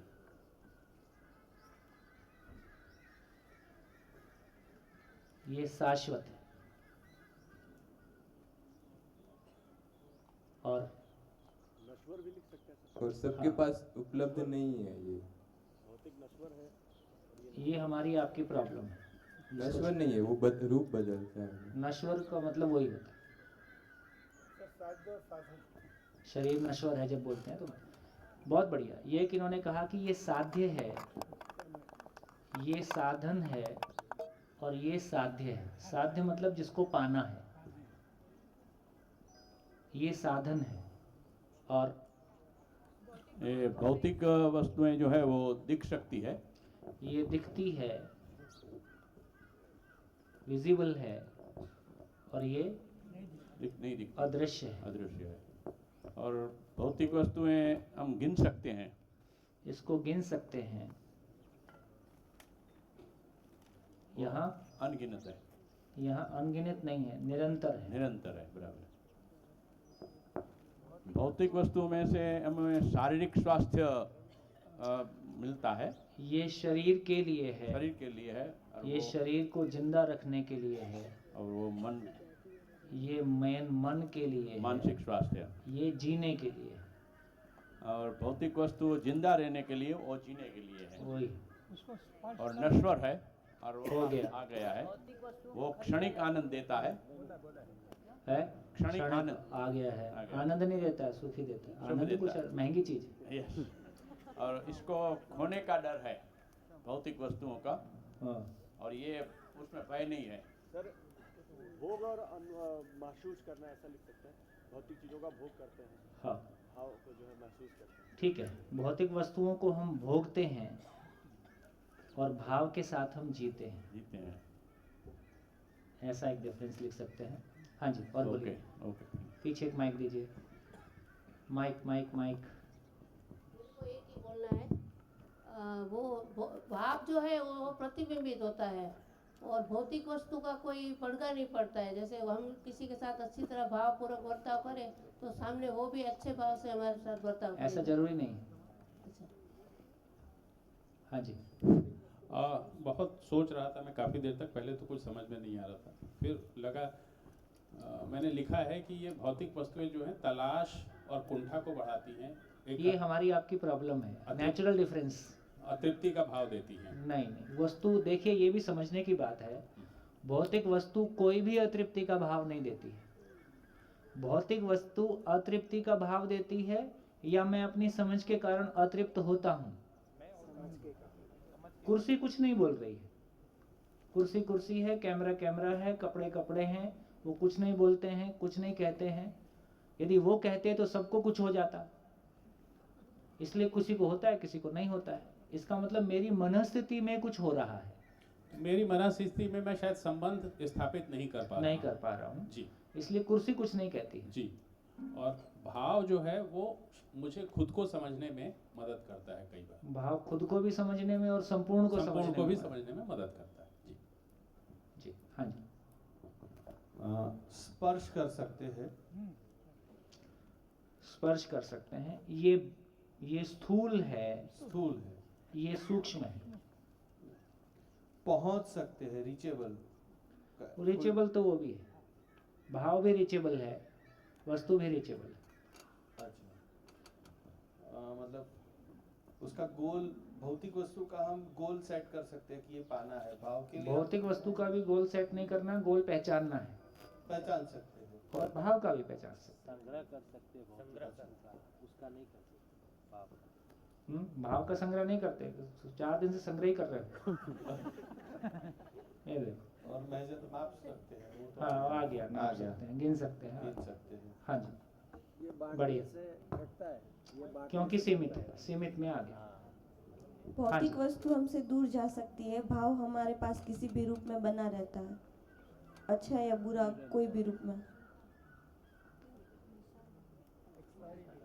ठीक है, चलेगी। और भौतिक चीज वस्तु हमारे जो इंद्रियां हैं वहाँ तक सीमित है, ये भाव है वह उसे भी बहुत आगे। बढ़िया। तो भौतिक वस्तुएं जो हैं उसको हम इंद्रियों से पहचानते हैं, लेकिन भाव को हम डायरेक्टली पहचानते हैं। जैसे विश्वास कौन सी इंद्रिय से पकड़ में आता है? विश्वास है। तो विश्वास कोई भी इंद्रिय की पकड़ में नहीं है, लेकिन हमको फील होता है, तो डायरेक्टली पकड़ते हैं। हाँ जी। फिर भौतिक चीज वस्तु से हम कुछ हद के बाद फिर उससे उब जाते हैं। क्षणिक सुख है उसमें आगे। हाँ, उसमें मतलब वो निरंतरता टिकी रहती है। बढ़िया, और बोलिए। भाव को समझ से पाया जाता है, जबकि भौतिक वस्तु को श्रम से पाया जाता है। बहुत बढ़िया। इसको उत्पादन पूर्वक पाते हैं, इसको समझ पूर्वक पाते हैं। बहुत बढ़िया, गुड, एकदम ठोस वाला काम है। ज्यादातर भौतिक वस्तुएं नेचर के उपभोग से बनती है और जो व्यवस्था में बाधा उत्पन्न करती है। ज्यादातर जो भौतिक चीजें हैं वो नेचर के उपभोग से अपने काम में लेते हैं हम, जो नेचर में व्यवस्था में बाधा उत्पन्न करती है। और ये सब हमारी प्रॉब्लम्स हैं। है ना। सारी भौतिक वस्तुएं हमारे जीवन, हमारे जिंदा रहने को आसान करने के लिए हैं, जिंदा रहने को संभव करने के लिए हैं। हमको वस्तु की समझ नहीं है, इसलिए ये सब प्रॉब्लम पैदा हो रही है। तो ये नेचुरल डिफरेंस नहीं है, ये हमारी प्रॉब्लमेटिक मनस्थिति का एक्सप्रेशन है। भैया भौतिक चीजें हैं बांटने से, आप कहाँ हो? हाँ, भौतिक चीजें बांटने से कम होती है, सीमित है इसलिए। ओके। हाँ जी, माइक ऑन नहीं है आप। भौतिक चीजें खरीदी जा सकती हैं, भाव खरीदा नहीं जा सकता। आप कल थे कि नहीं थे? कल था, कल सेकंड हाफ में आया हूँ। सेकंड हाफ में आए जी। चर्चा तो सेकंड हाफ में ही हुई थी जी। पेट्रोल की चर्चा हुई थी आपके सामने। जी जी जी। और फिर भी ये बोल रहे हो कहाँ हो? और भाव जो है उसमें, इसका मतलब कुछ और ही सोच रहे थे कल बैठ के शायद। ये चर्चा पूरा आधा घंटे चली जी। और उसके बाद भी आज आप ये बोल रहे हो कि वस्तुएं खरीद सकते हैं और भाव खरीदा नहीं जा सकता। हाँ, फिर से चर्चा करनी पड़ेगी लगता है। हाँ जी, और कितने लोगों की ये क्लैरिटी है कि अपनी औकात नहीं है कुछ खरीद सकें?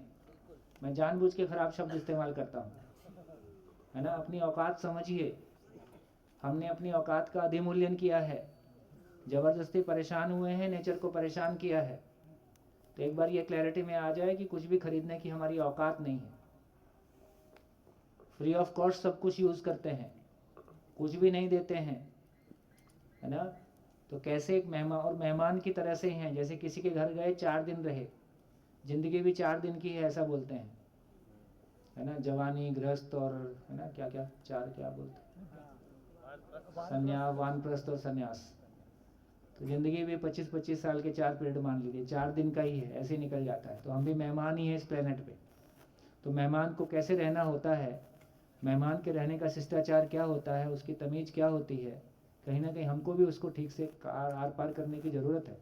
तो मैं कहूँगा कि हम बहुत असंवेदनशील लोग हैं, हम संवेदनहीन लोग हैं।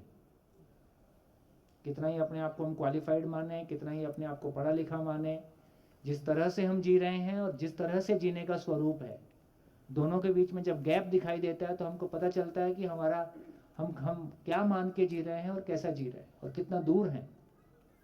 और इससे और किसी को फर्क नहीं पड़ पाता है। मैं दुखी होता हूँ और मेरे अपने दुखी होते हैं। तो मैं बेसिकली दुख का CNF एजेंट हूँ। CNF एजेंट समझते हो? Carrier forwarding agent. मैं दुख की फैक्ट्री हूँ, मैं रोज नया दुख पैदा करता हूँ और इसी पे मेरी मास्टरी है। दुखी होने के लिए मैं सेल्फ रिलायंट हूँ, किसी दूसरे की जरूरत ही नहीं है ना। ठीक से हमारा ध्यान जाएगा तो बिल्कुल ये दुनिया अलग तरह से दिखाई देगी। आपके मन में एक, है ना, पेट्रोल लेते हुए कैसा भाव आएगा? आप पेट्रोल लेने जाएंगे तो क्या होगा? देखो, इसी चर्चा पे आज भी मेरे को याद है, NIT mechanical engineering 3rd year का स्टूडेंट, वो इसी चर्चा पे खड़ा हुआ और रोते हुए बोला, कांपते हुए स्वर से बोला, सर मैं समझ पा रहा हूं, डायमंड से ज्यादा कीमती चीज आलू है।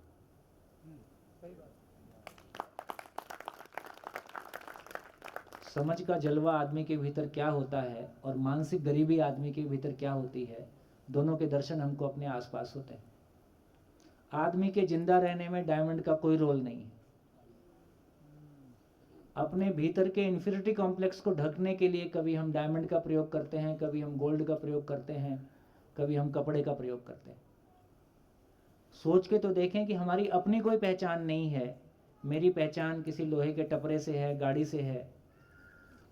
वो लोहे का टपरा पदार्थ अवस्था ज्ञान अवस्था की पहचान का आधार बनेगा।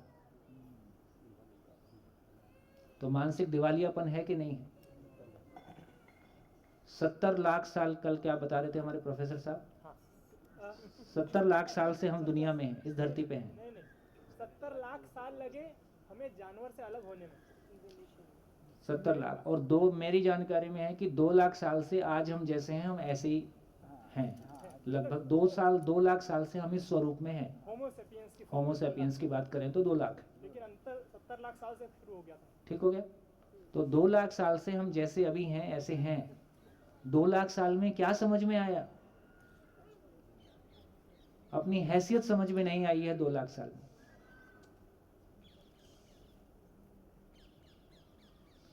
तो कभी गाड़ी मेरी पहचान का आधार है, कभी साड़ी मेरी पहचान का आधार है, कभी मेरी शक्ल जो मेरी पहचान का आधार है, इसमें मेरी कोई भूमिका नहीं है। मेरे माँ बाप जैसे थे वैसी है। मैं 6 फुट का हूँ, इसमें मेरा कोई रोल नहीं है। मेरी शक्ल जैसी है, इसमें मेरा कोई रोल नहीं है। मेरा रंग जैसा है, इसमें मेरा कोई रोल नहीं है। मैं खाने से मोटा नहीं होता हूँ, इसमें भी मेरा कोई रोल नहीं है। और कोई खाने से हवा खा के भी मोटाता है, उसका भी कोई रोल नहीं। लोग बोलते हैं आप बहुत मेंटेन्ड रहते हो। इसमें मेरा कोई रोल नहीं है। ये शरीर ही ऐसे, इसकी बनावट ऐसी है। भाव और विचार जैसे उसका शरीर पे प्रभाव पड़ ही चलो मान लो उसका प्रभाव पड़ता होगा। तो इसका अर्थ है, मैं ये कहना चाहता हूँ कि जो हमने अपनी पहचान के आधार बनाए हैं, अभी हम उसकी चर्चा आगे करेंगे, तो मेरे को लगता है कि काफी दयनीय स्थिति है। और उस दयनीय स्थिति ने परिवार की हालत खराब कर रखी। हम अपने परिवार को सुख देना चाहते हैं कि अपने परिवार को दुख देना चाहते हैं? लेकिन काम तो दुखी होने वाले करते हैं, है ना। चाहत और योग्यता में फर्क है। चाहत है, योग्यता नहीं है। होता वही है जो आपकी योग्यता होती है। चाहत से दुनिया नहीं चल रही है। तो धीरे धीरे हमारी क्लैरिटी और बनेगी। तो ये क्लैरिटी हमारी इस पे बनी कि भौतिक वस्तुएं हमको उत्पादन से प्राप्त होती हैं और भाव हमको समझ से प्राप्त होता है। ठीक, हाँ जी।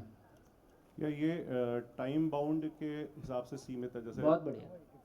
देखिए, ये जो आपने कहा ये बहुत अच्छा है कि ये आवश्यकताएं सामयिक हैं, समय अनुसार है।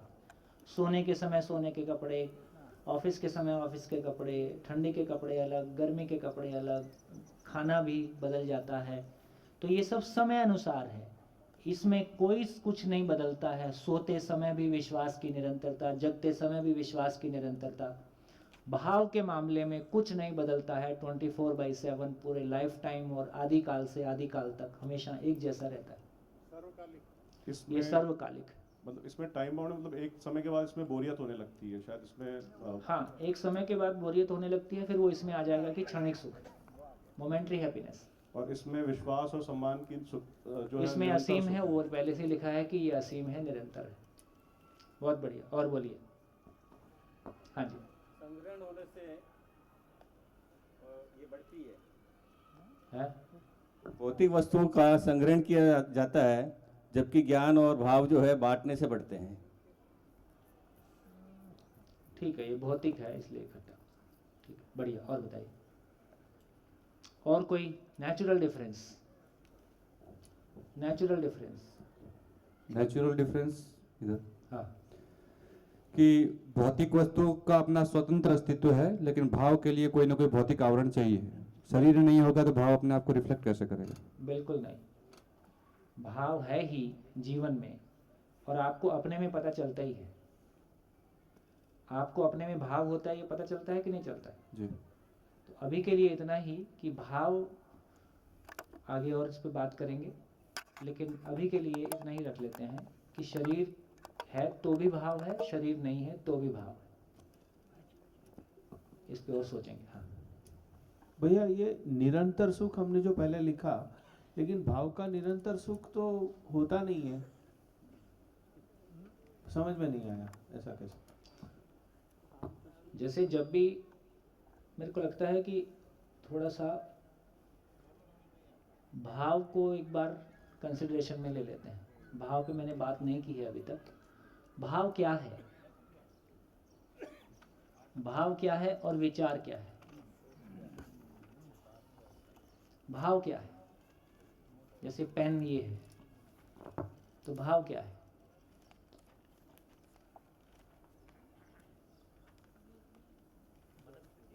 फीलिंग मत बोल देना। अगर पीछे कोई शेर या कुत्ता दौड़ता है और पेट में खड्डा पड़ता है, क्या उसे भाव कह सकते हैं? ये क्या? फियर भाव होता है कि अभाव होता है? अभी तो भाव और अभाव में हम डिफरेंशिएट नहीं कर रहे हैं। पहले भाव नहीं, पहले भाव। इमोशन बोलने से, फीलिंग बोलने से काम नहीं चलेगा। स्टेट ऑफ माइंड ठीक है, लेकिन फिर भी क्लैरिटी नहीं बन रही। हाँ, भाव क्या है? मेरे ख्याल से विचार कोई ऐसी चीज है जो शरीर के साथ मैं जुड़ी हुई भाव है। पूछ रहा हूँ। और भाव मतलब जो ऐसे शरीर से नहीं है कोई। कुछ नहीं, देखिए ऐसे इन सारे प्रश्नों से ये समझ में आता है। पेन पूछूं तो पेन के बारे में बता सकते हो, कुर्सी के बारे में बता सकते हो। तो हमारी भाषा अभी, हमारी भाषा हमारी योग्यता वस्तुओं के बारे में बात करने की है, भाव के बारे में बात करने की हमारी योग्यता ही नहीं है। इसलिए किसी भी वस्तु के बारे में बात करेंगे हम निश्चितता से बात कर सकते हैं। आप भाव जगत का एक भी शब्द लेके ये बोल सको, मैं इसको समझता हूं, मैं इसको जीता हूं, तुमको समझा सकता हूं, तुम भी जी सकते हो। भाव जगत का एक भी शब्द उठा लो। विश्वास, मैं विश्वास को समझता हूं, मैं विश्वास पूर्वक जीता हूं, तुमको समझा सकता हूं, तुम भी जी सकते हो। इससे ये समझ में आता है कि हमारा अधिकार अभी तक जिंदा रहने के अर्थ में बना है, जीने के अर्थ में हमारा अधिकार ही नहीं बना है। वो उसकी वो चीज क्या है, उसकी वस्तु की क्लैरिटी हमारी नहीं है। इसलिए भाव क्या चीज है, जब तक उसकी क्लैरिटी ही नहीं है, भाव पैदा कैसे हो रहा है, तो उस बारे में क्या बात करेंगे बताओ। हाँ जी, आप हाथ उठा रहे थे, माइक।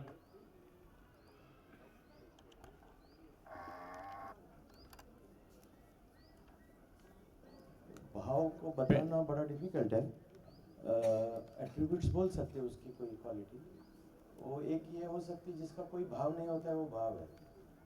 मूल्य नहीं है इसका, अमूल्य है। नहीं, शब्द के बदले शब्द है। राम का घर शाम के सामने, शाम का राम के सामने, दोनों को आमने सामने ढूंढोगे तो ना राम मिलेगा ना शाम। हम महसूस कर सकते हैं। इमोशन क्या है? फीलिंग। इमोशन क्या है? एट्रीब्यूट। इमोशन क्या है? भाव। भाव क्या है? अमूल्य। कुछ नहीं मिलेगा। महसूस होता है लेकिन बोल नहीं कुछ कुछ होता है। पेन के बारे में बोल रहे हैं, तो पेन अगर मैं खरीद के रखता हूँ मेरे पास तो वो भौतिक है। और अगर मेरे वाइफ ने अखबार किसी और ने प्रिय पात्र ने दिया तो उसमें भाव है। तो पेन में भाव है कि आप में भाव है? वो जिसने दिया है उसमें भाव है ना।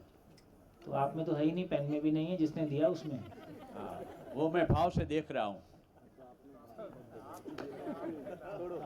रही भैंस उसको निकालना है। हाँ जी, भाव क्या है? बोलो बोलो बोलो, पीछे बोलो। भाव एक ऐसी चीज है जो हम अपने आप को बड़ा भरा भरा महसूस करते हैं और वो नीचे नूतन होता है और उसका आवागमन कभी रुकता नहीं और न कभी पुराना अपने आप में लगता है। और ये होने से लगता है कि हम जुड़े हुए सबसे महसूस करते हैं, जबकि भौतिक चीज़ें हमें एक दूसरे के कंपैरिजन में ले आती हैं और भौतिकता उसमें ले जाती है। जब भाव को इन कोई चीज़ों से संबंध न रखते हुए अपने आप को कनेक्टेड मानते हुए भी बड़ा सा भरा हुआ महसूस करते हैं। बढ़िया, आपने कुछ छूने की कोशिश की है, बहुत बढ़िया। हाँ जी। सामने वाले के सुख दुख को समझ के, सामने वाले के सुख दुख को समझ के अपने मन में भी दुख का भाव, दुख है तो दुख वो का रो रहा है भाव। तो मैं भी रोने लगूं, इसका नाम भाव है। आओ मिलके रोएंगे। जिस प्रकार से इधर हाँ, जिस प्रकार से वायु दिखाई नहीं देती, उसी प्रकार से हम सभी के भीतर कहीं ना कहीं भाव तो मौजूद है ही, और उस भाव से ही हम सभी लोग कनेक्टिंग एजेंट के तौर पर एक दूसरे से जुड़े हुए हैं, एक दूसरे को प्रभावित करते हैं। जैसे उन्होंने कहा कि इससे क्या दिख गया? नहीं, एग्जाम्पल जैसा कि उन्होंने कहा कि किसी ने भाव के साथ उन्हें पेन दिया तो वो भाव उसके अंदर था, तो उस अगर ये फीलिंग करने की स्टेट में भाव पेन में आ गया? नहीं आया, लेकिन अगर वो फीलिंग करने की स्टेट में नहीं होते तो कितना भी भाव से करे तब भी कनेक्ट नहीं कर पाते। वो भाव इनमें भी था और उनमें भी था, इसलिए वो कनेक्ट हो पाया। बढ़िया, लास्ट। भाव का मतलब कि मेरे को उसकी ओके, जैसे पेन है तो पेन कहाँ से आया, तो ऐसे जैसे हमने वैसे समझा कल की प्रकृति में से ही हमें कोई ना कोई चीज़ मिली है, तो वो पेन भी है तो वो कोई एटम मॉलिक्यूल से बना है, तो मेरी उसके प्रति जो कृतज्ञता है तो वो एक भाव है कि हाँ मेरे को कुदरत ने ही दिया है। और विचार का मतलब कि अब पेन का मैं यूज़ कहाँ पर कर रही हूँ, तो ये मैं सोचती हूँ कि मैं पेन से लिख सकती हूँ, तो वो एक विचार आया कि मैं पेन से क्या कर सकती हूँ। जोरदार ताली।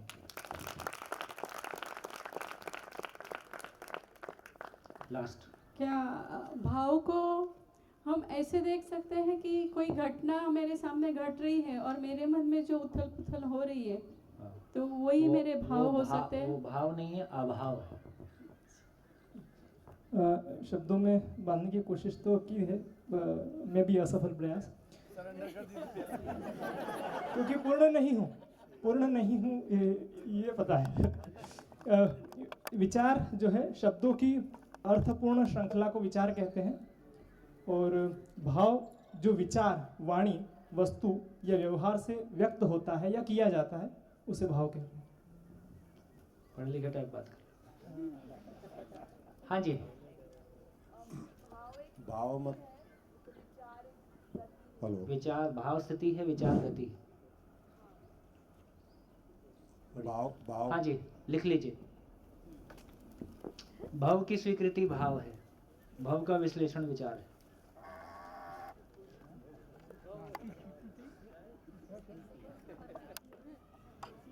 भाव की स्वीकृति भाव है और भाव का विश्लेषण विचार है।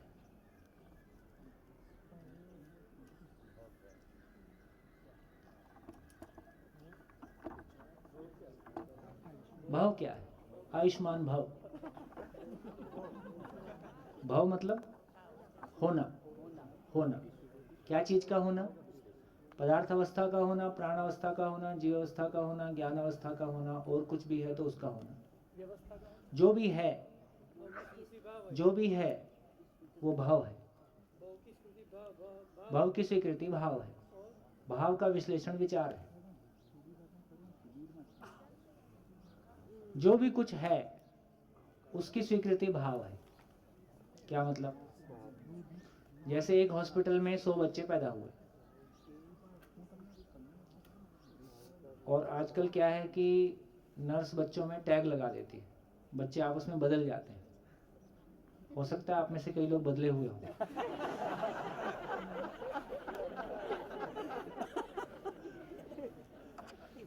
अभी रिसेंटली एक घटना घटी। 2 दिन बाद नर्स आके बोलती है, नहीं नहीं ये आपका नहीं था, आपका था। और वो दोनों हिंदू मुस्लिम फैमिली थी। उसने मना कर दिया, बोले मेरा ही है अभी। तो हॉस्पिटल में बच्चे पैदा होने से अक्सर बदल जाते हैं। तो आप सब अपने बारे में सोच सकते हैं।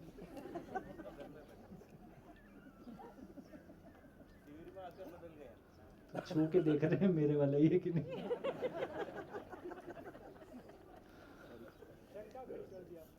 और मेरा काम ही है कि आपके आधारों को खिसका देना। तो नर्स एक बच्चा लेके आती है और वो वार्ड में ट्रेवल कर रही है, और सारी माएँ उस बच्चे को देख रही हैं, और चलते चलते वो किसी एक बेड की तरफ मुड़ जाती है और लाके गोदी में डाल देती है। ये आपका है। उस क्षण से पहले बच्चा क्या था? उस क्षण के पहले वो बच्चा क्या था? बच्चा था, भाव था।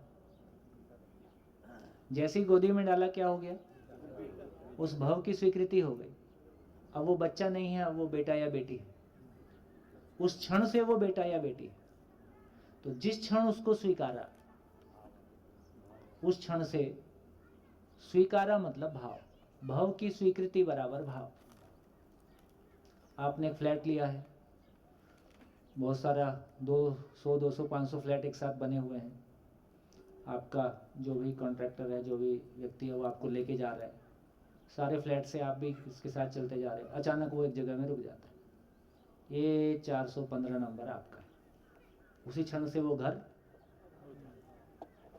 बाकी के प्रति आपका भाव, इसके प्रति आपका भाव बदल गया है। संबंध स्थापित होने। तो जैसे ही स्वीकारा, वैसे ही मेरा गांव, मेरा देश, मेरी धरती, मेरा धर्म, मेरे लोग, मेरे कपड़े, जिसको भी मैंने स्वीकारा हुआ है। तो छोटे आदमी का और बड़े आदमी का अंतर इतना ही है, छोटे आदमी की स्वीकृति भौतिक वस्तुओं के साथ ही है, वो भी अपनी व्यक्तिगत चीज़ों के साथ ही है। और बड़े आदमी की स्वीकृति, जितना आदमी बड़ा उतनी बड़ी स्वीकृति, जितनी बड़ी स्वीकृतियाँ उतना बड़ा आदमी। तो आदमी अपनी स्वीकृतियों से बड़ा और छोटा होता है। ना, वस्तु से बड़ा और छोटा नहीं होता। भाव की स्वीकृति, भाव, उसी को जब मैं विश्लेषण पूर्वक प्रस्तुत करता हूं, इसका नाम विचार। भाव को ही मैं विश्लेषण पूर्वक प्रस्तुत करता हूं, इसका नाम विचार है। जो कुछ भी है की स्वीकृति, है मतलब भाव, भाव की स्वीकृति मतलब भाव।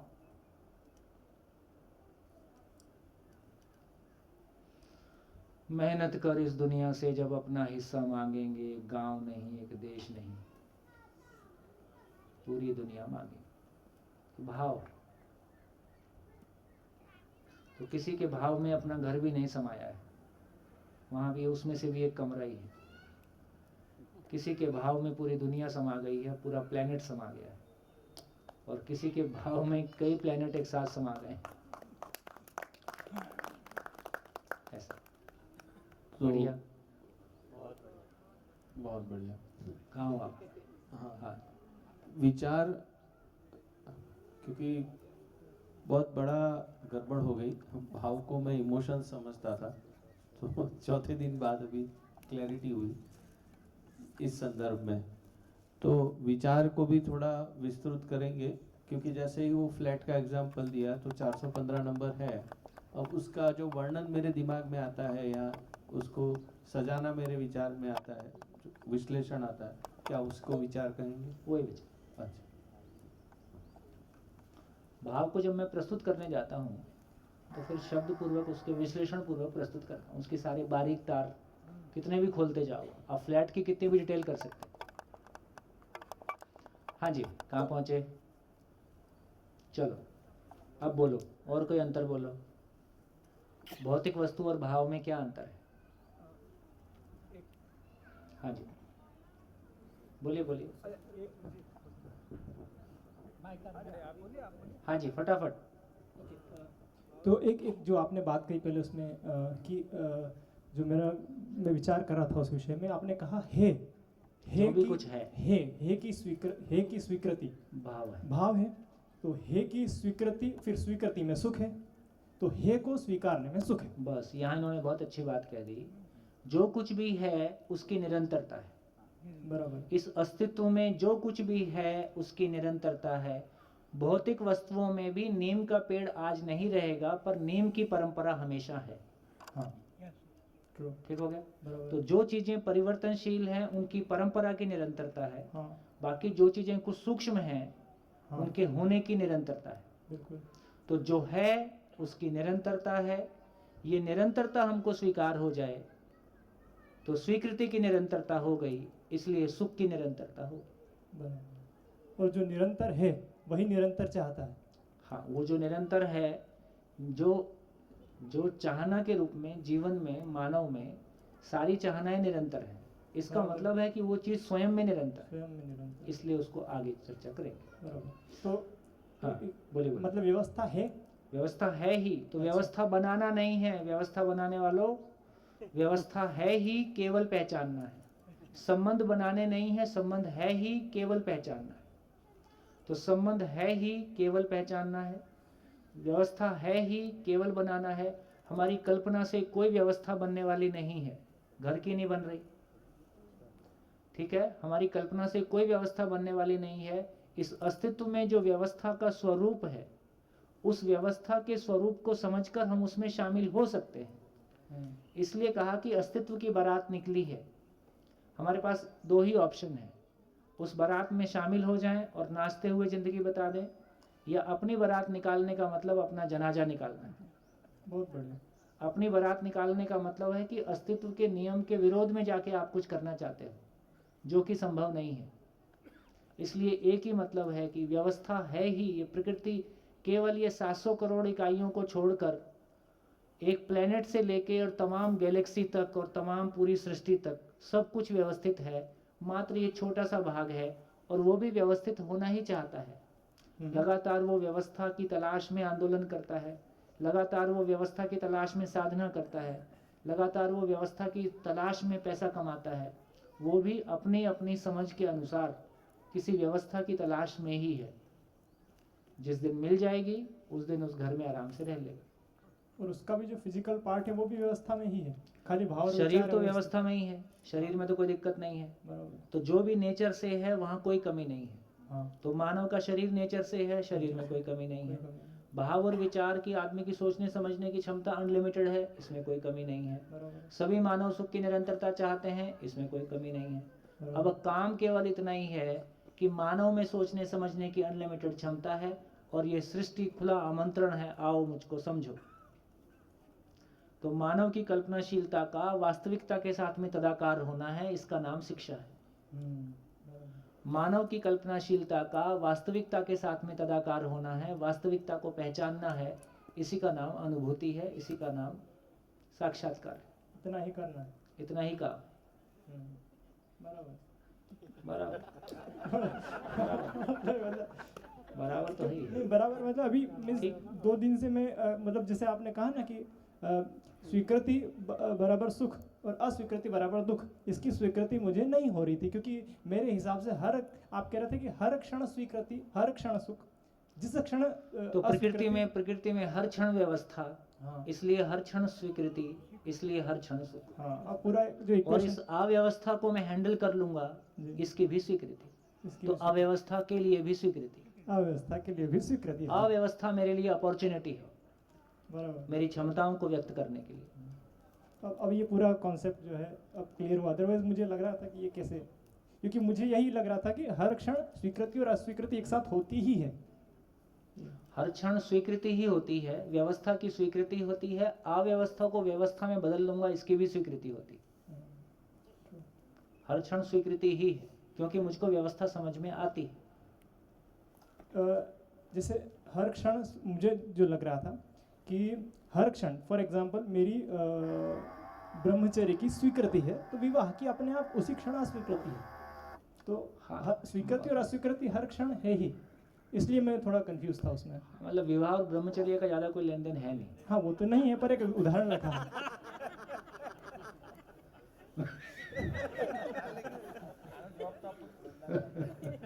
इन दोनों का आपस में कोई संबंध नहीं। हाँ, लेकिन आप विवाह करके ब्रह्मचर्य हो सकते हो, और अब ब्रह्मचर्य रह के बहुत कुछ और उटपटांग कर सकते हो। इन दोनों का आपस में कोई लेन देन नहीं। खैर, ये अलग टॉपिक है पूरा। अपने पे बात आई है तो अलग टॉपिक। नहीं, क्योंकि मेरे लिए ये और ही है, इधर और ही है। ठीक है, आपकी मौज है। पर ये ब्रह्मचर्य है क्या, ये तो बताओ। और बाहर निकल के बात कर लेना। नहीं, आपसे पूछ रहा हूँ, उनका तो समझ में आ रहा है क्या कहना चाह रहे हैं, लेकिन आप जो अलग बता रहे हैं, तो ये होता क्या है आपके, मतलब परिभाषा क्या है? ब्रह्म को समझ के आचरण करना ब्रह्मचर्य।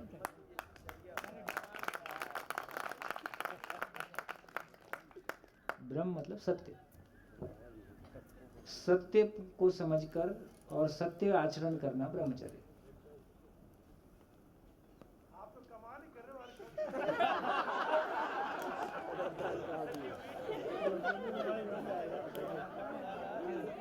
ये थोड़ा सा डिफरेंस, सिर्फ 1 मिनट जी। तो भौतिक और भाव में कुछ आपको एक्स्ट्रा पेमेंट करना होगा। ऐसा नहीं, मैं लेता हूँ बोलने का पेमेंट। हम पेमेंट नहीं लेते हैं, हम तो जान ले लेते हैं। नहीं, आप जान दे रहे हैं। हमारी पेमेंट बहुत महंगी है। आप लोगों को जान दे रहे हैं जिंदा जीने के लिए। 9 तारीख को 1 बजे देखेंगे जी। तो जो भौतिक वस्तु है इंद्रिय गम्य है, मतलब रूप रस स्पर्श गंध उसमें होती है, और भाव इंद्रिय गम्य नहीं है, तो नो इंद्रिय उसमें।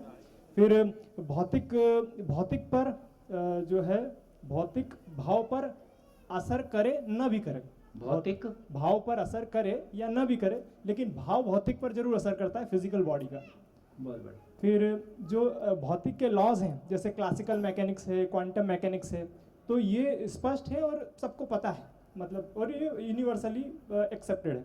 लेकिन भाव जो है उसके नियम पता नहीं है। नियम अभी खुल हो सकते हैं, लेकिन पता नहीं है। बराबर।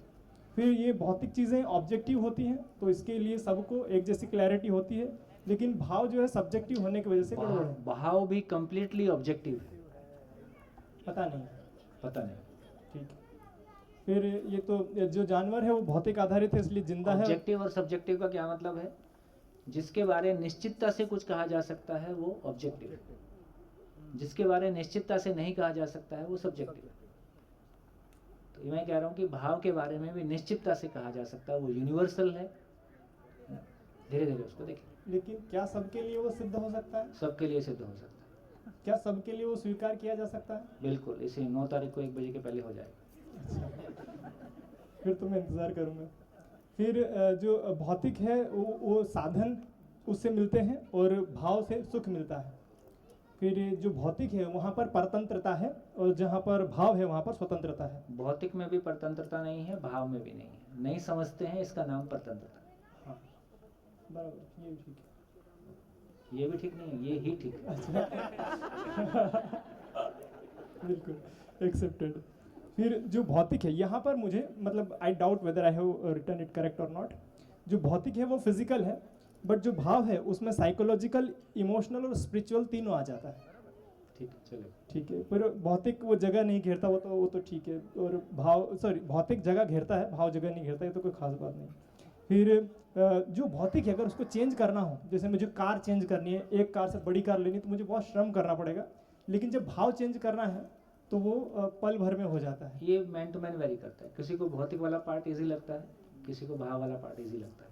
लेकिन अपना अधिकार की बात है। तो ये हमारी आपके बीच की बात है, यूनिवर्सल नहीं है। मतलब मुझे ऐसा लगता है कि किसी के लिए भाव की जर्नी कई शरीर यात्राओं की जर्नी, जिसकी जो जर्नी हो गई उसको वो आसान लगता है। अच्छा, आसान और कठिन का कोई फार्मूला नहीं।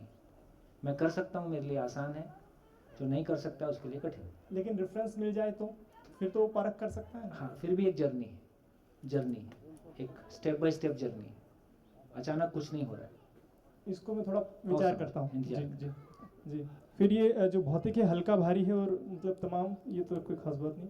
फिर जो भौतिक है वो धन से किराए पे लिया जा सकता है और भाव में जैसा आपने कहा धन की कोई औकात नहीं है। That's it, thank you. बहुत बढ़िया, अच्छा प्रयास किया आपने। माइक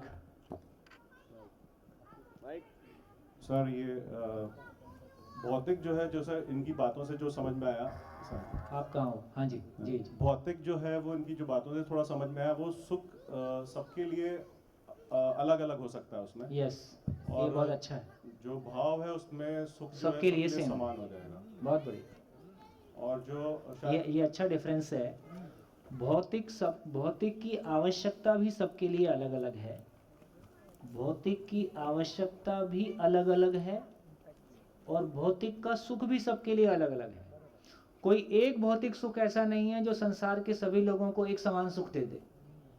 कोई भौतिक सुख ऐसा नहीं है जो एक आदमी की पूरी जिंदगी में उसको एक समान सुख दे दे। इसका मतलब है कि वो बेसिकली सुख नहीं है। यहां से निष्कर्ष निकलता है कि वो बेसिकली सुख नहीं है, सुख जैसा भासता है। तो ये आवश्यकता भी इसकी सबके लिए अलग अलग है, सामयिक है, समय अनुसार है और सबके लिए अलग अलग है। ये काफ़ी क्लैरिटी के साथ में यहाँ बिल्कुल डॉट एक जैसा है, इसमें कुछ नहीं बदलता। हजारों साल की लंबाइयों में या किसी भी व्यक्ति के लिए किसी भी परिस्थिति में नहीं बदलता। गुड। हाँ जी। और एक चीज़ और भी इसमें समझ में आती है कि ये हम इस पे भौतिक चीज़ों पे डिपेंडेंट हैं और इस पे भाव पे किसी के ऊपर डिपेंडेंट शायद नहीं है। ये हमारे खुद की अंदर की नहीं, आप दोनों के लिए ही डिपेंडेंट हैं। जो कुछ भी आज आप भाव कर पा रहे हैं, जिस भी मनस्थिति में आप हैं, उसके लिए परंपरा में हजारों लोगों ने मेहनत की है। उनकी मेहनत का फल है कि आज हम इस स्थिति में हैं। ठीक। तो भाव के लिए भी यदि एक आदमी को पैदा करके जंगल में छोड़ दिया जाए और उसके लिए कोई संपर्क उससे ना करे तो उसका वैसा विकास नहीं होगा जैसा हमारा आपका हुआ। इसका मतलब है कि एग्जिस्टेंस इज को एग्जिस्टेंस। भौतिकता भी सहअस्तित्व में है, भाव भी सहअस्तित्व में है, अकेला जैसा कुछ होता नहीं। जी। आपने बीच में एक बात की थी अव्यवस्था वाली, जब आप प्रोफेसर से बात कर, वो आप लाइन फिर से रिपीट कर सकते हैं क्या? अव्यवस्था क्या ऐसा कुछ था कि अव्यवस्था से व्यवस्था में कन्वर्ट होना वो मेरा विश्वास है या मैं वो कर सकती हूँ, ऐसा कुछ था? देखो, अब ये तो क्लैरिटी हो गई कि जो कुछ अस्तित्व में है व्यवस्था है, उस अस्तित्व में व्यवस्था के लिए मेरी स्वीकृति है। तो पदार्थ के साथ मेरी कोई अस्वीकृति नहीं है, पेड़ पौधे के साथ कोई अस्वीकृति नहीं है, पशु पक्षी के साथ कोई अस्वीकृति नहीं है, शरीर के साथ भी कोई अस्वीकृति नहीं है। मेरी कंडीशनिंग गोरे और काले को लेके हो सकती है, मेरी कंडीशनिंग मेल और फीमेल को लेके हो सकती है, मेरी कंडीशनिंग किसी और बिहेवियर को लेके हो सकती है। इसके बारे में भी क्लैरिटी बनी तो पता चला कि शरीर साधन है। आप किसी व्यक्ति से बात नहीं करते हो तो आपको उसकी शक्ल सूरत अलग दिखाई देती है। आप बात करते हो तो आपको लगता है कि बिल्कुल जैसा आपने सोचा था उससे बिल्कुल कुछ अलग निकला, नीचे भी हो सकता है, ऊपर भी हो सकता है। तो इसका मतलब है कि शरीर की सीमाएं तभी तक हैं, शरीर हमको तभी तक दिखाई दे रहा है जब तक हम बात नहीं कर रहे हैं। बात करने के बाद वही व्यक्ति हमको बिल्कुल अलग तरीके से दिखाई देता है। तो इसका ये मतलब हुआ कि जैसे ही हमको समझ में आता है तो हमारी उसके लिए भी स्वीकृति, शरीर जागृति के लिए साधन है तो सभी शरीर के लिए स्वीकृति हो गई। और मानव में जो समझ की कमी है उसको हम हैंडल कर लेंगे, उसके लिए भी स्वीकृति हो गई। तो आप लोगों का जो डर शादी को लेके मान लो है, तो उस डर इसी बात का तो है कि आदमी कैसा निकलेगा। और यदि अपने को आदमी ठीक करना आ गया, अपने रिपेयर मेंटेनेंस की वर्कशॉप ठीक ठाक है, जैसा भी मिलेगा ठीक कर लेंगे। आदमी तो होगा कम से कम, और वो सुखी होना चाहता है, अपने को पता है, और सुखी होने का स्रोत हम हैं। तो आदमी के साथ जीने का कॉन्फिडेंस आ जाता है। तो व्यवस्था के लिए मेरी स्वीकृति है ही, और जो अव्यवस्था है उसको मैं व्यवस्था में बदल लूंगा, इसकी भी मेरी स्वीकृति है ही। इसलिए मेरी सब जगह स्वीकृति ही स्वीकृति, और मैं अव्यवस्था से प्रभावित होता नहीं। यदि अपनी कंप्लीट स्टेट की बात करूंगा, मैं अव्यवस्था से प्रभावित होता नहीं, और मैं अव्यवस्था को व्यवस्था में बदल लूंगा। यहाँ हमारी सबके साथ जीने की जगह बन गई। तो मतलब हमें अव्यवस्था से दुखी तो नहीं होना है। यदि व्यवस्था की समझ होगी तो नहीं होंगे, वो आपके लिए अपॉर्चुनिटी है। अव्यवस्था, यदि आपकी व्यवस्था की समझ है तो अव्यवस्था आपकी पर्सनैलिटी को, आपकी उपयोगिता को सिद्ध करने का अवसर है ना। जैसे मेरे लिए आप सब अवसर हो। जैसे हमने यहाँ पे शादी वाली बात की, तो आदमी को बदलना वो भी एक अपॉर्चुनिटी है कि उसको अव्यवस्था से व्यवस्था की तरफ। जैसे एक पत्थर में से, अभी मैं कहीं जब गाड़ी से आ रहा था तो रास्ते में रोड पे कोई पता नहीं पोस्टर था कि मूर्ति थी, एक पत्थर था, उसमें से उभरता हुआ हाथ था, उसमें छेनी थी और एक चेहरा दिखाई दे रहा था, कहीं होगा। ठीक है, तो इस तरह से हम उस अनगढ़ मानव में से एक सुंदर पति बनाएंगे। हम अपना पति खुद रचेंगे। इससे बड़ा सुख और क्या हो सकता है? जो मैं बोलूं वो करेगा। ये देखो इनको पति नहीं चाहिए, नौकर चाहिए। एक नौकर रख लो 10,000 का, जो बोलोगे करेगा। वैसे बोलते हैं ना, पहले से ट्रेन करके रखो तो फिर 20 साल के बाद प्रॉब्लम। हाँ, तो तुमको आदमी नहीं चाहिए ना, नौकर चाहिए, इसका इतना ही मतलब है। अभी क्या है देखो, पहले लड़कियां शादी करती थी तो एक पति होता था, एक पत्नी होती थी। अभी क्या है, दोनों ही पति हैं और दोनों पत्नियां ढूंढ रहे।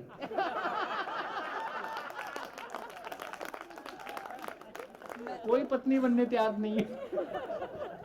मैंने कहीं पे पढ़ा था और मैं बिलीव भी करती हूँ कि जब मेरी बारी आएगी लड़का देखने की, तो मैं बोलती कि मुझे पति नहीं चाहिए, कोई हो जो पत्नी जैसा हो तो बोल दो, तो शायद कर लेंगे। ऐसे ही।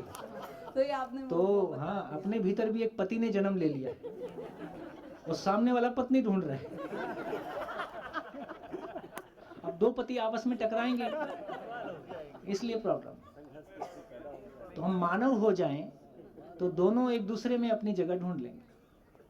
अब ये लड़का लड़की से काम नहीं चलेगा, अब दोनों को मानव होना पड़ेगा। मानव होंगे तो एक दूसरे के साथ कॉम्प्लीमेंट कर लेंगे। शरीर की भूमिका बहुत छोटी है शादी में, अंततः वो मानव भाव ही है। हाँ जी, धन्यवाद, नमस्कार, फिर मिलेंगे ब्रेक के बाद। Thank you.